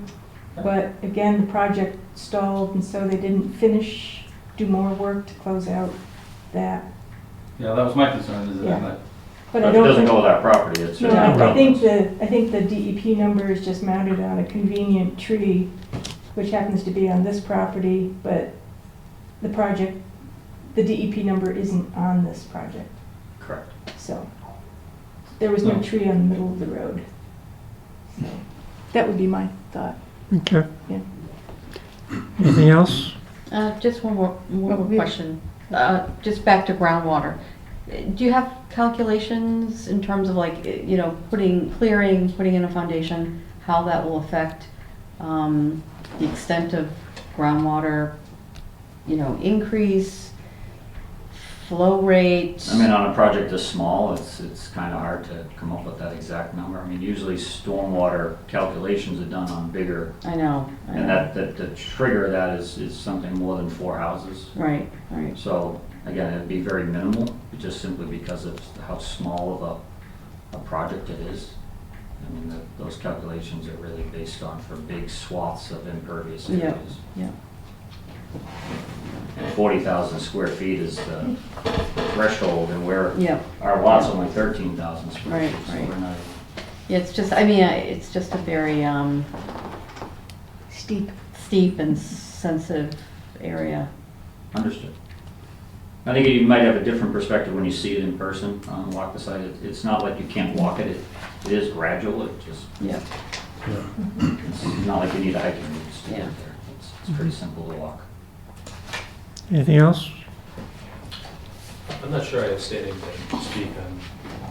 I didn't receive a thing in the mail, but I live, I'm in Scott, I live in, on 1 Sandy Way, which is, abuts McGuan's property, but a little further down, but doesn't immediately abut the current lot right now. So, I don't know, can I ask a question? Sure.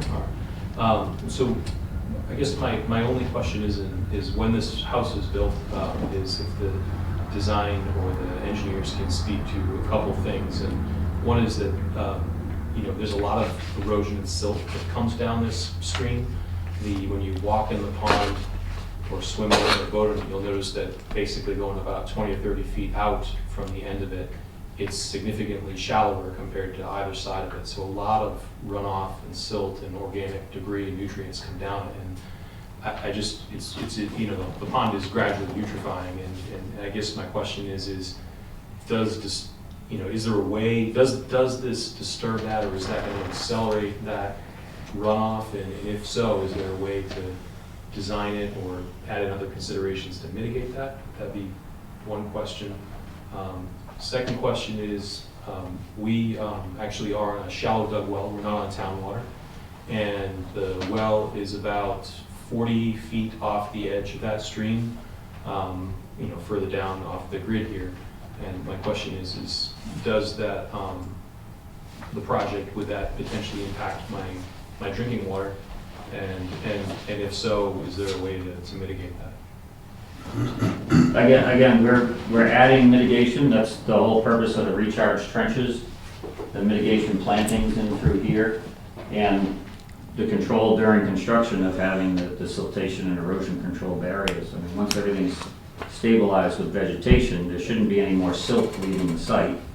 I would harbor the guess that most of the silt comes from the roads more than anything, and very little coming from the driveway or the driveway of the house. Again, the slope of the land is going to be this way towards this trench, so whatever stormwater carries silt off the driveway from your car is going to be recharged and trapped in that recharge trench before it gets into the wetlands. So right now, the water that's running off of this road in this direction is naturally going there now without any treatment, and by the time we're done, it's gonna get some treatment.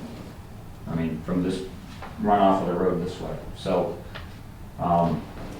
again, that is also gonna be a vegetated buffer strip maintained, which is natural there now, within 25 feet of that wetland. So, my personal opinion, I don't think it's going to add to it.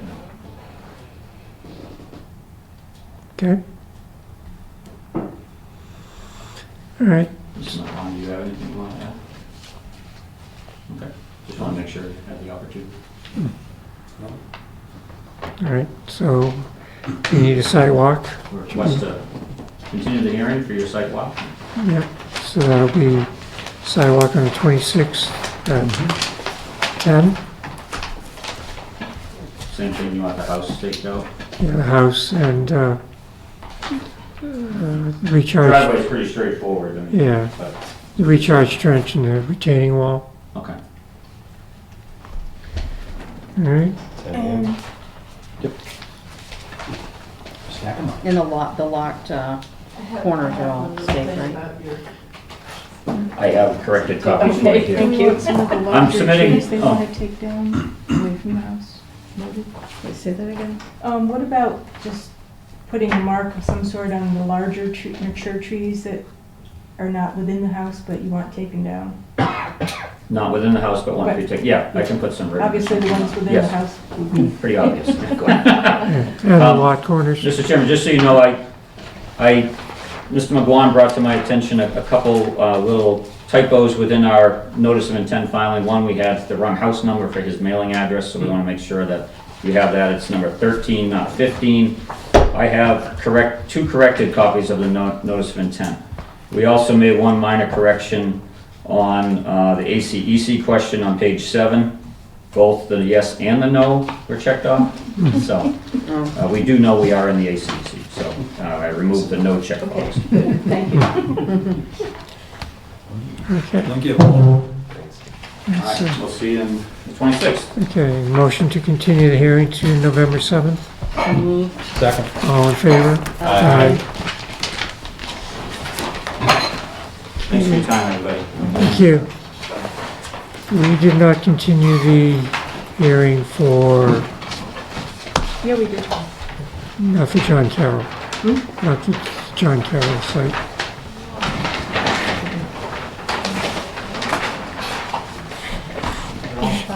Okay. So that'll be motion to continue that to October 24th. John Carroll? Yeah, Carol. Littleton Road. Oh, Yeah, October 24th. Go ahead, Bonnie. so moved. Go second. Second. All in favor? Aye. Okay. Okay, our next item is a request for determination of applicability 5 Mountain View Avenue. I should say, Hi, your guys. call. This is my neighbor. I helped him prepare the RDA. Should I recuse myself? Yeah, Should I leave the room and recuse myself? No. no, you can, Can I keep taking notes? yes. Yes. I am Please do. recused. Yeah, you would have to, so. All right. What do you want to do? I have some existing stairs. If you go down our road, Mountain View Ave, when you get, say this is the road, when you get to the bottom of the road, there's a grass strip, we'll say from here to here, which is maybe 50 feet or so. This is the shared right-of-way to the pond. There's a kind of a crappy wall there with a set of crappy stairs down the middle to get down to the beach that everybody on this road and a few houses up on Wright Road all share.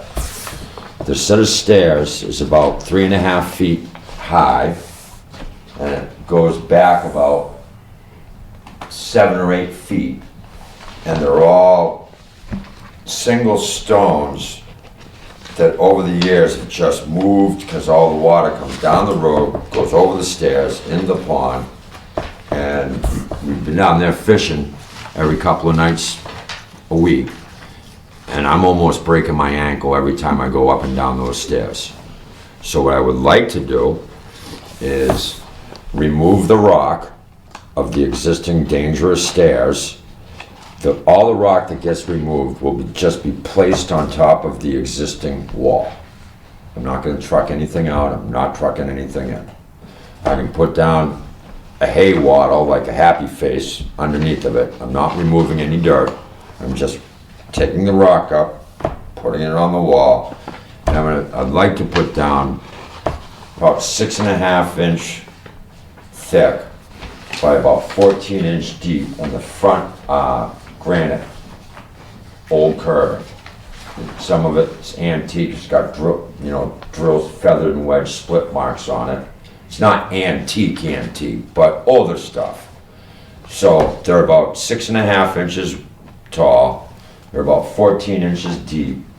And with that, you can place the front edge of the next step about 2 inches on the step below it. So that gives it a nice base. It's gonna be about a grand total of 42 inch rise, which at 12 inches goes back about 84 inches. And make it so I don't break my ankle when I go down to go canoeing.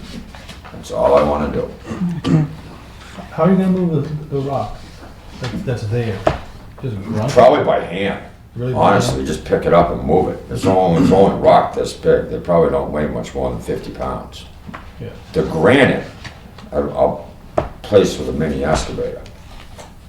You will place with a mini. Yeah, because the granite's several hundred pounds a piece. Those are big rocks. They're big rocks. Yeah. And I might have a picture of the ankle breaker walkway here. We We have, have I think we one. got it. Oh, you got the big Yeah. screen? no, No, they're but- trapped in there. They're Okay, there you go, yep. but- Yeah, Yeah. terrible. And then what I propose to do, Jess, did you take a picture of my walkway?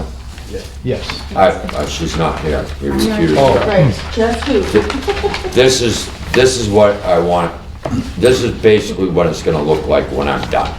Never mind, the mulch or anything like that, but that's the type of stairs I'm gonna have in there. And how wide they? The existing opening, it is about 5.5 feet wide. So I figure that when I pull the rocks out, if I can slap in 5-foot pieces, give or take an inch, as the engineers do, they chuck a little plus or minus at the end of their stuff, I'm covered. So you don't have these already, you gotta. I'll pick them up. Okay, all right, Yeah, I ain't buying nothing. Make it like I'm 5 scumming foot. those off somebody I know. okay. Do they have any more? Yeah. What's your supply? Secret stash. So underneath the stairs, do you have to lay stone No. crushed What I'm stone gonna do is underneath? whatever material is there, Uh-huh, I'll move it around a little with a shovel. okay. I'll pack it with a hand tamper, drop the stone in. Each one of those has got to weigh, if I had to guess, somewhere between 300 and 500 pounds. So you set one of those down, you're not picking it up. Any water that comes down ain't moving it. Yeah. It's that Who owns the simple. property? We all do. It's And It's deeded water rights for the residents of Mountain View of Ave. Mountain View. And several houses up on the top of Wright Road. Is everybody else on board with this? All own it? I don't think anybody would complain, You'd be surprised. but I'm 50 years old and I climb in and out of trenches and equipment all day long. And I have a hard time going up and down the stairs. I might look like crap, but I'm still slightly agile. you want to stay that way too? I'll be pissed if I break my ankle on those stairs. They're really, I went especially down the and very bottom. inspected, It's a they're mess. really treacherous, it's really treacherous, Yeah, It's bad. yeah. yeah. When are you proposing to do the work? I don't know when I can scum 'em some nice pieces of granite and a mini excavator for my buddy. But any type of dirt moving will be done by shovel. It won't be done with the machine. The machine is basically solely there to lift that granite. And the machine can stay up on the, Up top. above. Nothing's coming down Doesn't have bottom. to go down. And then what do you do with the dirt once you dig it out? There won't be any. Oh, there won't be any? No. Moved around. I'm just gonna move it around a little, the base, to set the stairs. Okay, That's it. okay. And you'd be surprised, you get voids or anything like that. Let's say there's not enough dirt there to set the stones properly. Yeah. It would be a matter of a couple of 5-gallon buckets of 3/4 inch stone. Minimal. Very, very minimal. Yeah, looks like it. And as far as time frame of the project, if I can't get that squared away by noontime, I need to find another occupation. I know you do good work. Yeah, I've we've seen your work. Yeah. So you're gonna take these and basically just kinda. Yeah, I'll just stack them in. Oh, there's a big hole right there. That one will fit over there. Me and my little round Italian buddy will pick that thing up and chuck it over there. You talking about Jess? No, she's not here. Are you calling me round? I'm talking about the captain of the canoe. Another Chris.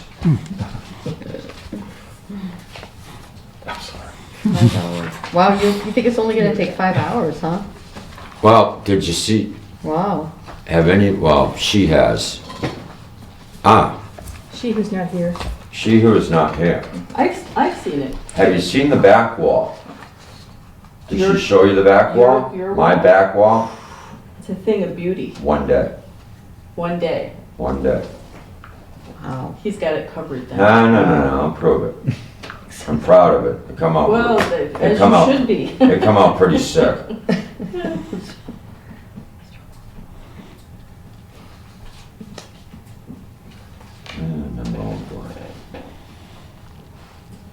That comes Oh, with there we turning go. 50. Alright. I gotta make it small enough so you can see it. There you go, kids, pass that around. That was one day. And then do you anticipate, like with the new stair and that's pretty. Yeah. Do you anticipate with the new stairway and with the rocks, additional rocks sort of on the side, will that You're not here. reduce the amount of erosion down? into It'll that? help, anything would help down Yeah, there. yeah. The problem is the water comes down I know, comes really down the hill. fast, I know. And to slow that down, and I'm not getting involved in this, I'm not here for that, I'm not any part of it. But to slow that down, you would almost have to come off the road, come down a little bit, come back up to like almost Yeah. like a recharge area. And then over on the right side, do like a rip-rap spillway thing. I'm not getting into that. That's not my problem. I'll rake the sand out twice a year. Yeah. I'm not here for that. I'm here for, I think it was, I measured up the other stairway that I did. I think it's like, well, how many times does 6 go into 42? 7? And then you're not counting the bottom one because that's your first rise. So I'm here for 6 stairs. I'm not redoing the drainage on Wright Road. Mountain View Ave, not It happening. will probably help a little bit. So, it's certainly not gonna hurt it. No. And it'll be a lot Anticipating. safer, because Yeah, it really a lot is safer. dangerous. So Yeah. you see, Each slab is gonna span the whole no, gap. yeah, you right? see, yes, it will. You see this rock right here? Yep. That's solid. in there? That's a good one. Yeah, I'm not touching that thing. so then you're just gonna go right across here. Yeah, exactly, that, Yeah, it looks like right here. yeah, you're You know, it's you're like, right there. Right about, that's about the corner. And what it does is it goes back. Right. I'm not touching any of these rocks. There, and there's a bunch of rocks behind this straight back. I'm not touching any of these rocks. Yeah, All these rocks right here, we're getting picked up, putting them in the, like, right here. yeah. Perfect. And as far as you know, none of these like are tying into that, right? No. Yeah, okay, good. This bottom one kind of looks like it is, Yeah. but I think I can I looked at it tonight actually, and it kinda is, but it isn't. So, worst case, I can take a gas saw, cut the thing in half, smash it with a 20-pound sledgehammer, crack it and break it, and go on my way. So, the existing opening will not change at all. And you said that's about 5 feet-ish? It's between 5 and 5'6". Give or take the piece of crap rock you measure on.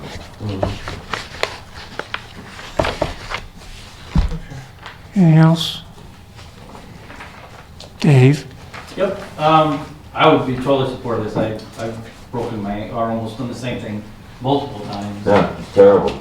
I think probably a request maybe the commission would ask, so that Carolyn and the other butters that are directly abut to that area, at least, notify them, drop a letter in the door or something.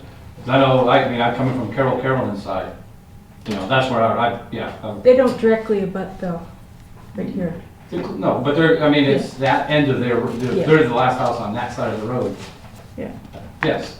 But I would support that because going up and down those stairs 2 years ago was bad. Okay. Have a motion to issue a negative determination? So moved. Second. Any discussion? All in favor? Aye. Aye. All right. Got it. Cool. Can't wait to see it. Yeah. That would be nice. Simple, quick. Don't polish the granite. No. No publishing. Even more slippery. No. Awesome. No, it'll happen when I end up with some granite and end up with some free time. That won't be for a couple weeks, at least. Okay. All right. At some point, I'll get to it. I got a list. This is on the bottom, right? No, this is actually kind of close to the top, actually. Unfortunately, the plow trucks are creeping their way up the list. Uh-oh. Tis the season. It's all good. All right, so, All right. no, I was just using that as a map. That goes right there. We good? We're good. Yeah. Thank you very much. Go get a chalupa box. See you guys later. See ya. Thank you. Thank Thank you. you. And you're back, right? I'm back. Miraculously. It's almost like you never left. Okay, the last item is a discussion, Pine Meadow Conservation Area, Mr. Padertha. Oh, I thought you had something else in between there. Nope. What we did? It went away. It's already done. It got amended right off the agenda. Done. I don't have too much to add to what the issue I presented to Joanne is. Basically, it's the same issue that was in existence 11 or 12 years ago, different people, more of an infringement than it was 11 years ago, new owners. Can you just, for the record, identify where? So this is the former Tooker property off of Oak Ridge. It's conservation property. Actually is right next to one of the, across from the gentleman that was here earlier with the tree.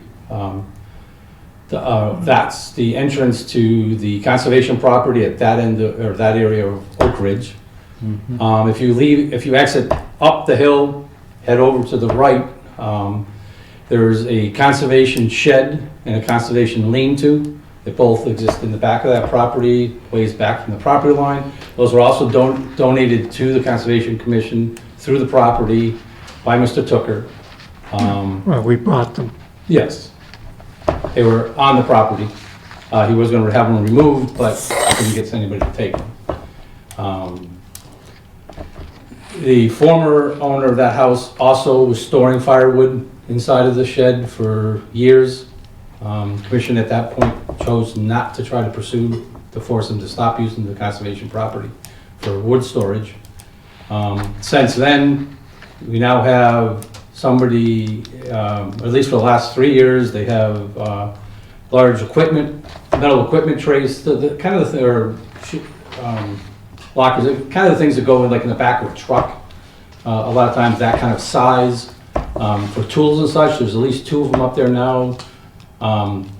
I believe it's 3 ladders now being stored next to the conservation shed.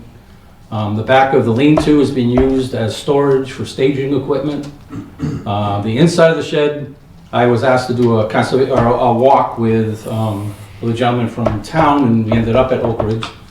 At that point, the conservation shed was left unlocked. Essentially, the lock is on it, but they weren't latched, which, you know, actually brought it, because since I was taking care of that as trail steward at the time, so the conservation lock has been cut off of the shed, and a new private lock has been put onto the shed. By Whoever's using the shed. I mean, I could only hypothesize who I think it is, because there is another property owner that owns property next to this that has raised gardens and everything in there, and has created an access on his property to his raised beds and such. So there's a road or something to get to? No, well, a cut path from the rear yard of one of the homes.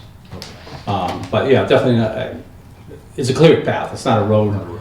It's all grassed, or, you know, that kind of thing. Inside of the shed, you're talking, you know, baby or kids' toys, furniture. It looked like maybe a compression tank, some miscellaneous furniture. I'm showing the pictures that I had circulated. They built, I think, the ramp that goes up to it is, you know, probably a liability too, because one side of the ramp is, you know, barely stable. If you walk up that side of the ramp, you know, it bends, you know, pretty well. It's just, you know, it's, anyway. Basically, you know, I talked to the chair and a couple others earlier in the year, but, you know, I'm just back after startups and some other company stuff, so I'm just getting back into the swing of, you know, issues that were going on 11, 12 years ago. But, you know, I presented this back, whatever, 4.5 months ago, 5 months ago, to the commission, and basically, I mean, what I heard was it may get addressed in another 3 to 5 months. And I just, you know, being this way for over 10 years, it bothers me greatly. And also, it appears that, you know, the town manager is very concerned about liability on conservation property, even though he doesn't have direct control of that. And you're allowing somebody to use conservation shed, you know, for storage. If he falls, I don't know what happens. If he falls off of that, you know, plank which is rotting away, if something falls, you know, the shed or the lean-to where he's storing staging equipment, yeah, that's not as stable as the other building. The other building is a very nice building. You know, if it collapses, something happens, I mean, it shouldn't seem like the town's liability, but who knows? Because the town knows that this has been going on for 10 years, so, you know, you could say, hey, you know, you knew what was going on, you didn't do anything. I don't know, the whole liability thing is something I'm not that aware of. Can I offer a temporary solution? Sure. So I think a temporary solution would be a letter to the owner to remove belongings, and I think we need to, maybe put up signs, you know, a sign on each shed that these sheds belong to the town of Ayer. And maybe, in addition, the property line needs to be demarked, you know, some of the property line, like with a couple of signs. I think that would be kind of an easy temporary solution for now. I talked to our town manager a couple of weeks ago about this, and I think my understanding is he would like the buildings to go away, which removes the liability issues. Right. And they're also very, very close to private property lines, so yeah, using them for any other purpose that close to somebody else's property would be questionable. So I'd suggest perhaps a site walk, look at the issue, talk to the homeowners in person, explain the situation. Mr. Pompbrion suggested it might be a possibility rather than demolish the buildings, move them. And if the residents there wanted to move them onto their property, we could discuss that with the town manager's approval. But to eliminate the liability issue by getting rid of the buildings in one form or another. So that would be the cost of moving would be on the property Right. owner. Right. If they wanted to keep the. Yeah, because I think that was an issue years ago in terms of Yeah. considering demolishing them. Yeah. When we Yeah. bought the property was, we didn't have that in our budget. Right, So- right. Because that would be costly for us to demolish them. So these sheds were there when we purchased the property? My memory is when the property was purchased, and I think the property that's using these sheds was initially sold by Mr. Tooker. And I think he had offered us to add on to that parcel with these buildings before selling this to the town. And the original property owner had declined that offer, but then proceeded to use the sheds. Once we purchased the property, the only way, we couldn't sell that little sliver. It would require an act of the state legislature, because it's in conservation land now. So whole thing would have been solved much more nicely had At the the original beginning. property owner bought the shed, part with the sheds. Mr. Chair, can I speak this way? Sure. I'm not sure of the reference to a sliver. This is not a sliver. I mean, it's a property line and everything behind it is owned by the Conservation Commission. So it's not like it's an isolated piece of property. I No, think but Jess just is saying if you- the sliver if to you get the shed extended- to be put onto the other Yeah. property is what she's talking about, I think. Yeah. Well, Mr. Hosler wasn't going for that, but that is the, I guess I'm a little confused somewhat, and this issue came up as well as 4 months ago, is that I understand that the town manager wishes to, express his interest. However, he has no control and he has no right to tell the Conservation Commission what to do with his property. We're not saying that. No, but he seems to be, I have no say, obviously, at least on my own, but, I can ask the other residents, but this is an opportunity, and the way it's set up is an opportunity that I brought up, 11, 12 years ago. This is a beautiful shed, it's in great, tear down the shelter. That is, a problem waiting to happen. But the shed is an ideal opportunity for the Conservation Commission to do group things.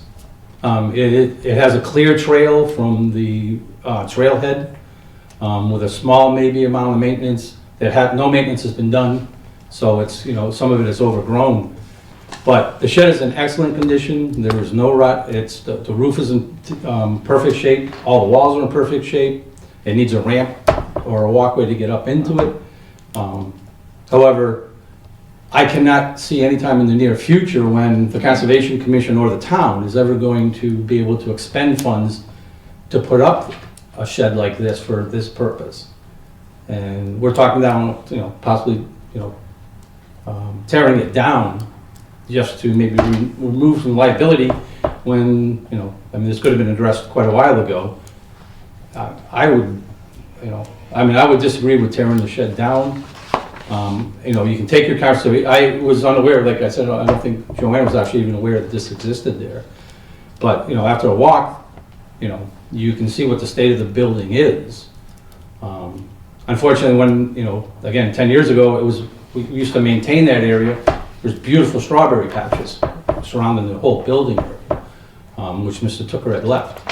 But since no maintenance is going on in the property, those are pretty much gone at this point.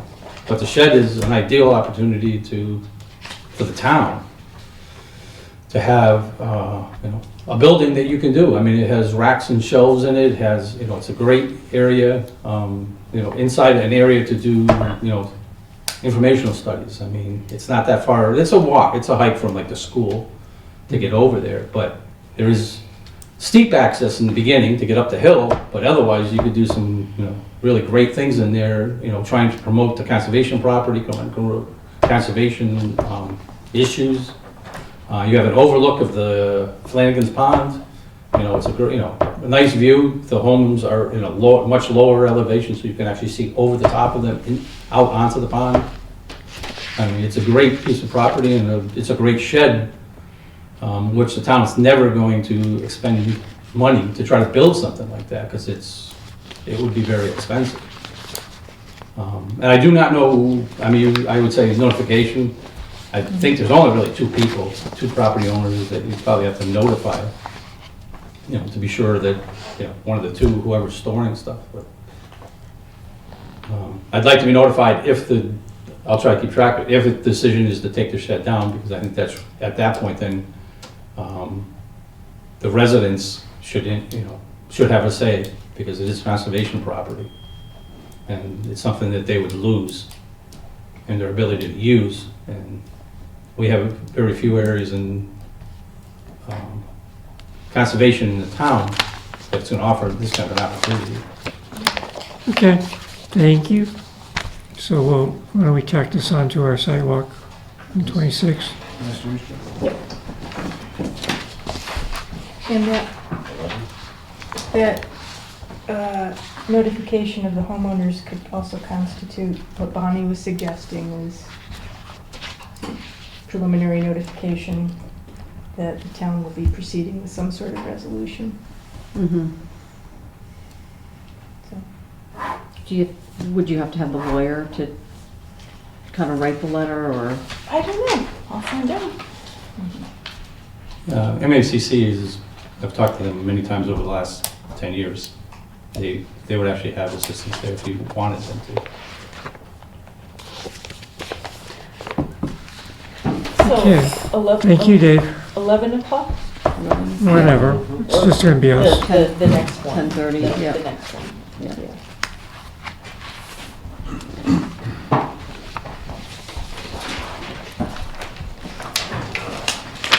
Okay, Conservation Office updates.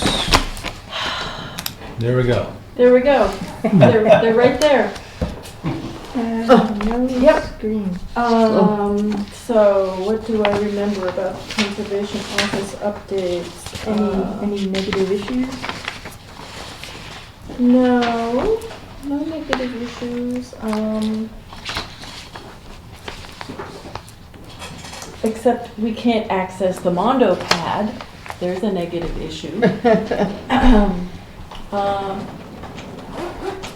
Yeah, I don't know. We'll put them on the Tuesday topics list. Yeah,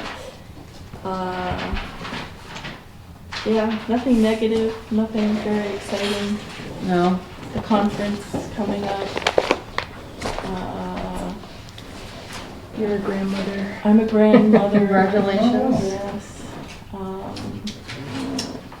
Guy's a grandfather and I'm married to him, so I'm kind of the grandmother. Elena Grace, she's beautiful. She lives in Brooklyn though. Yeah, I don't know. There's stuff. Okay. 2 slides worth of stuff. 2 slides worth of stuff. Yeah, in there.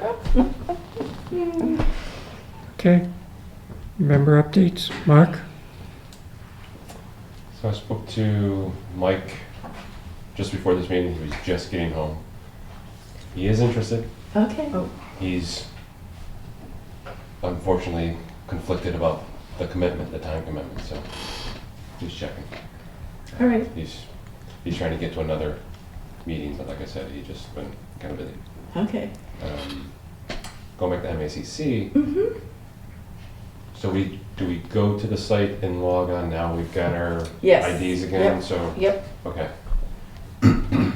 Or you can call Joey and he'll register you directly. Okay. all right. Either way. I mean, my selections for morning and afternoon, so, Mhm. okay.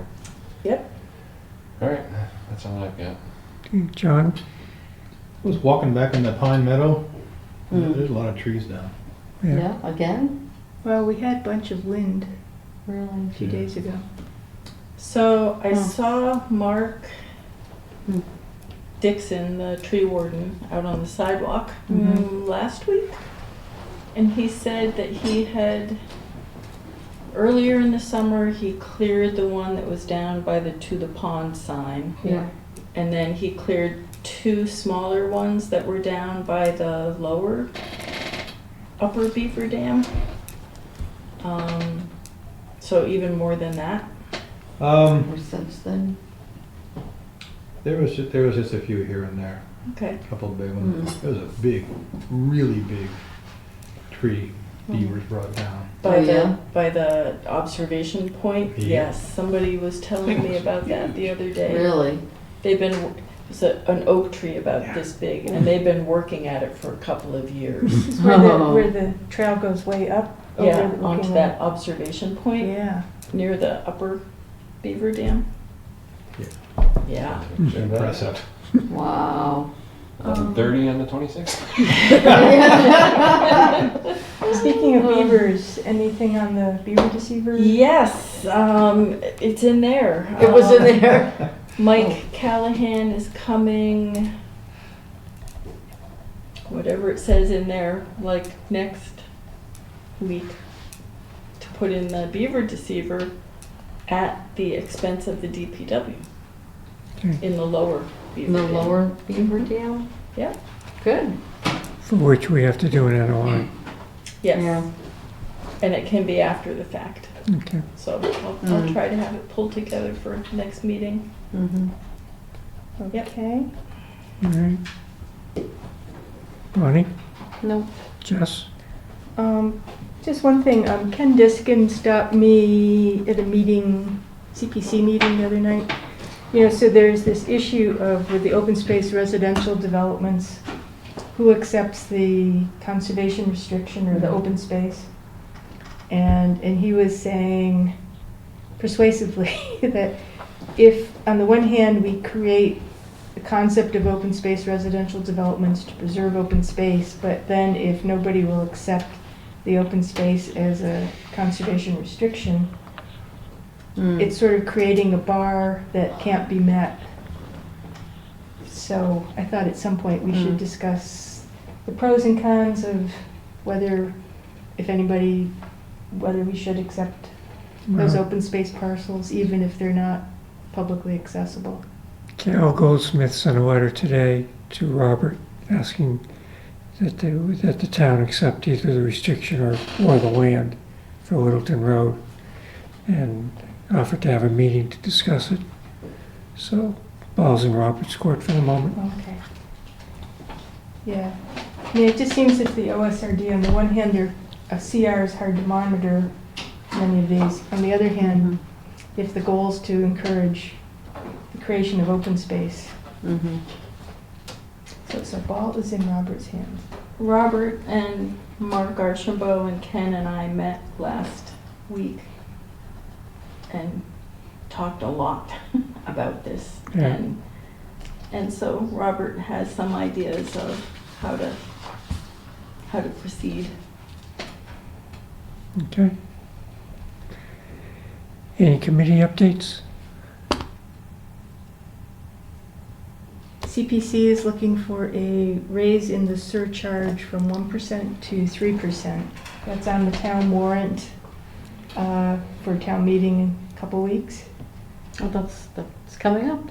Yes, and part of the reason that when the town became a CPA community back in 2001, the property surcharge tax was, the tax on the property, the surcharge on the property taxes was at 3%. And then a couple years later, it was reduced to 1%.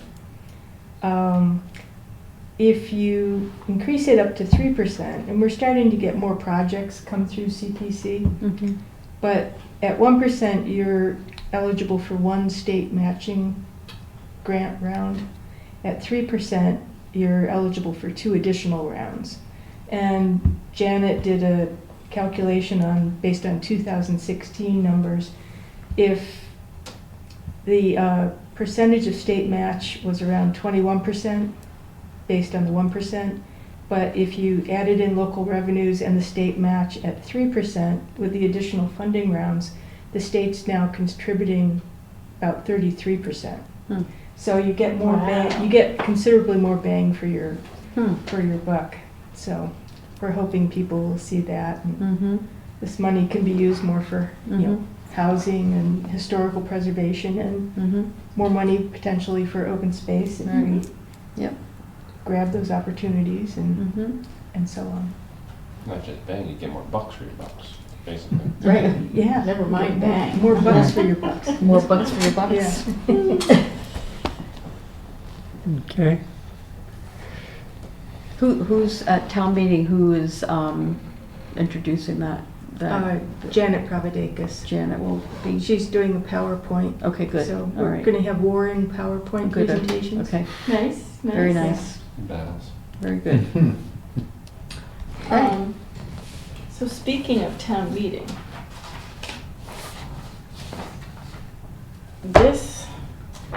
we're invited to have a handout, and it was maybe going to be in the form of a frequently asked questions sheet, but I put this together for tonight, and maybe this is sufficient. Plus it has our graphic. Yeah.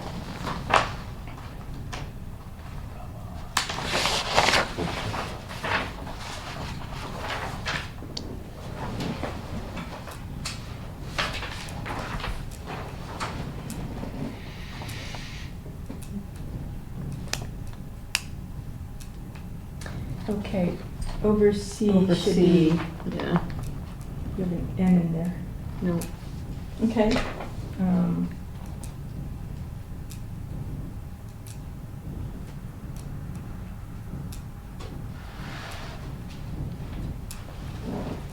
It could probably even do without that whole first paragraph, just I think that's good.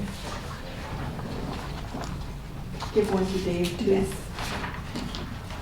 And it's not wasted. Oh, that is good.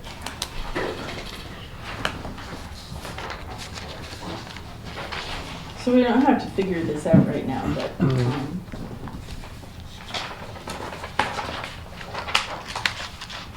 And I know I was gonna work on an FAQ, but I haven't gotten to it yet. I Okay. know, and you know what, I This might be I sufficient. made some notes about, like, what could be the questions in an FAQ. One of our earlier ones, our earlier discussions, didn't we have enough of a FAQ kind of thing that you had already put together? Not really.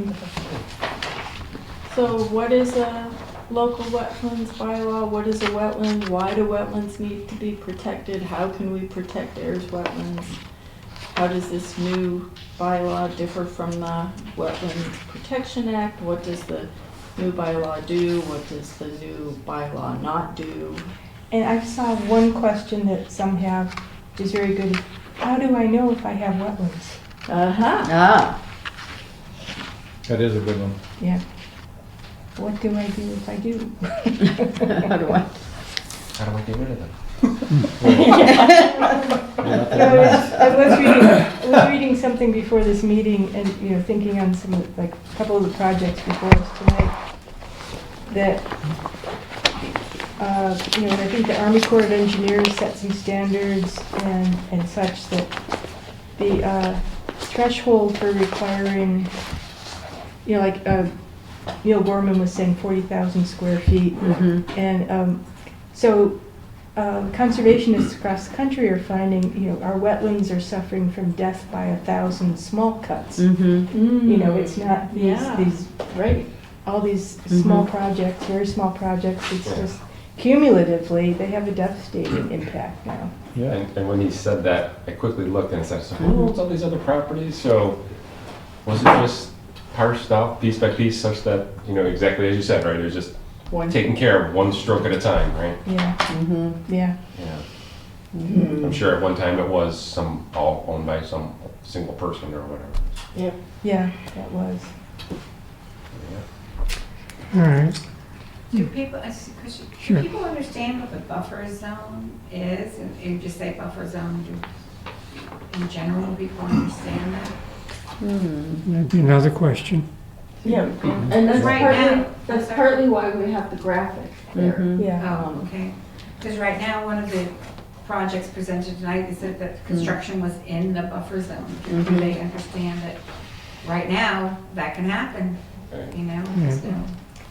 Hey, I'm still gonna work on this. Yeah. Okay, all right, here we go. Good question. Here's a start. This is what I do. I take pictures. Yep. That's a good question. Right. If there's nothing I like else, this drawing, it's very nice. Oh, it really is. And we had a new drawing too. We That didn't did. make it. Yes, there is another. Could you put it up on the screen? Oh. Just a knife. That's not fair. No, it's a really good little graphic that, do I have it? I should. I probably have it on. No, I brought it with me, I did bring it. I'm pretty sure. I won't swear to it though.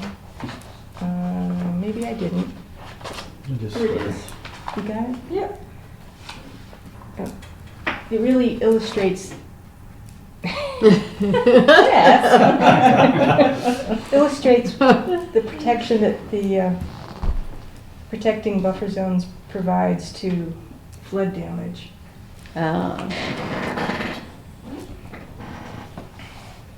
And you know what, I took our bylaw graphic and I added a transparent light blue bar on the wetland arrow. And then I added a transparent light blue bar with raindrops kind of on the buffer zone. And then I took and made a transparent brown bar at for bank stability and then water quality and then the wetland itself in blue. So Yeah. Well, it would have been nice to see that. it wouldn't it have been nice if somebody had been managing the technology better. Did anybody hear that, it was I think NPR yesterday, there was it's a town in Ohio, I think, that along their main street, they basically had to, based on, increased water, they had to basically remove like 6 historic buildings to make way for like new water drainage through the town. It's gotta go somewhere. What part of Ohio? I don't know, some town in Ohio along one of the rivers. Sad. Because of, increased water, Yep. like flooding through this area, like multiple times a year. Oh. Where, like 10, 20 years ago, it was probably never happened. Well, let's assume probably shouldn't have been built there at the beginning. That's 6.5 feet on Main Street during the flood in Ohio. Just a lot of water. Can I say Never something call else? something Okay. inadequate. all right, But we can just pump up Sorry. hours. Nice. Yeah. motion adjourned. Oh, wait. No, oh, no. I wanted to say, One more have thing. you all seen the proposal for West Main Street? It's called form-based zoning. Yep. And you've seen that? I just didn't, because you're talking about water, it would, I think it's something that's going to take several years unless they decide to tear down all the houses, but to me, looking at it, they want to make everything like 3 stories tall and have, right on the street, have the building right on the street. It's called a great street. I wasn't too happy about it because I was worried about water runoff and a lot of the West Main Street area has water flow underneath it and also, anyway, I just wonder if you'd had a chance to look at that and see what you thought about that form-based You haven't zoning. had a, Bigger buildings right on the street, basically. Just really replicating what Main Street looks like up Park Ave, Park Street, and then out West Main Street also. Right, they want the whole thing to look like Main Street, although the left side, yeah. the north side of Main Street, not the south side. But And we wouldn't have a chance to look at it unless it was jurisdictional, right? Wouldn't come to Right. us unless it was jurisdictional, so, but it might come to us. Anyway, motion to adjourn. Second. All in favor? Aye. Aye. Thank you, good night.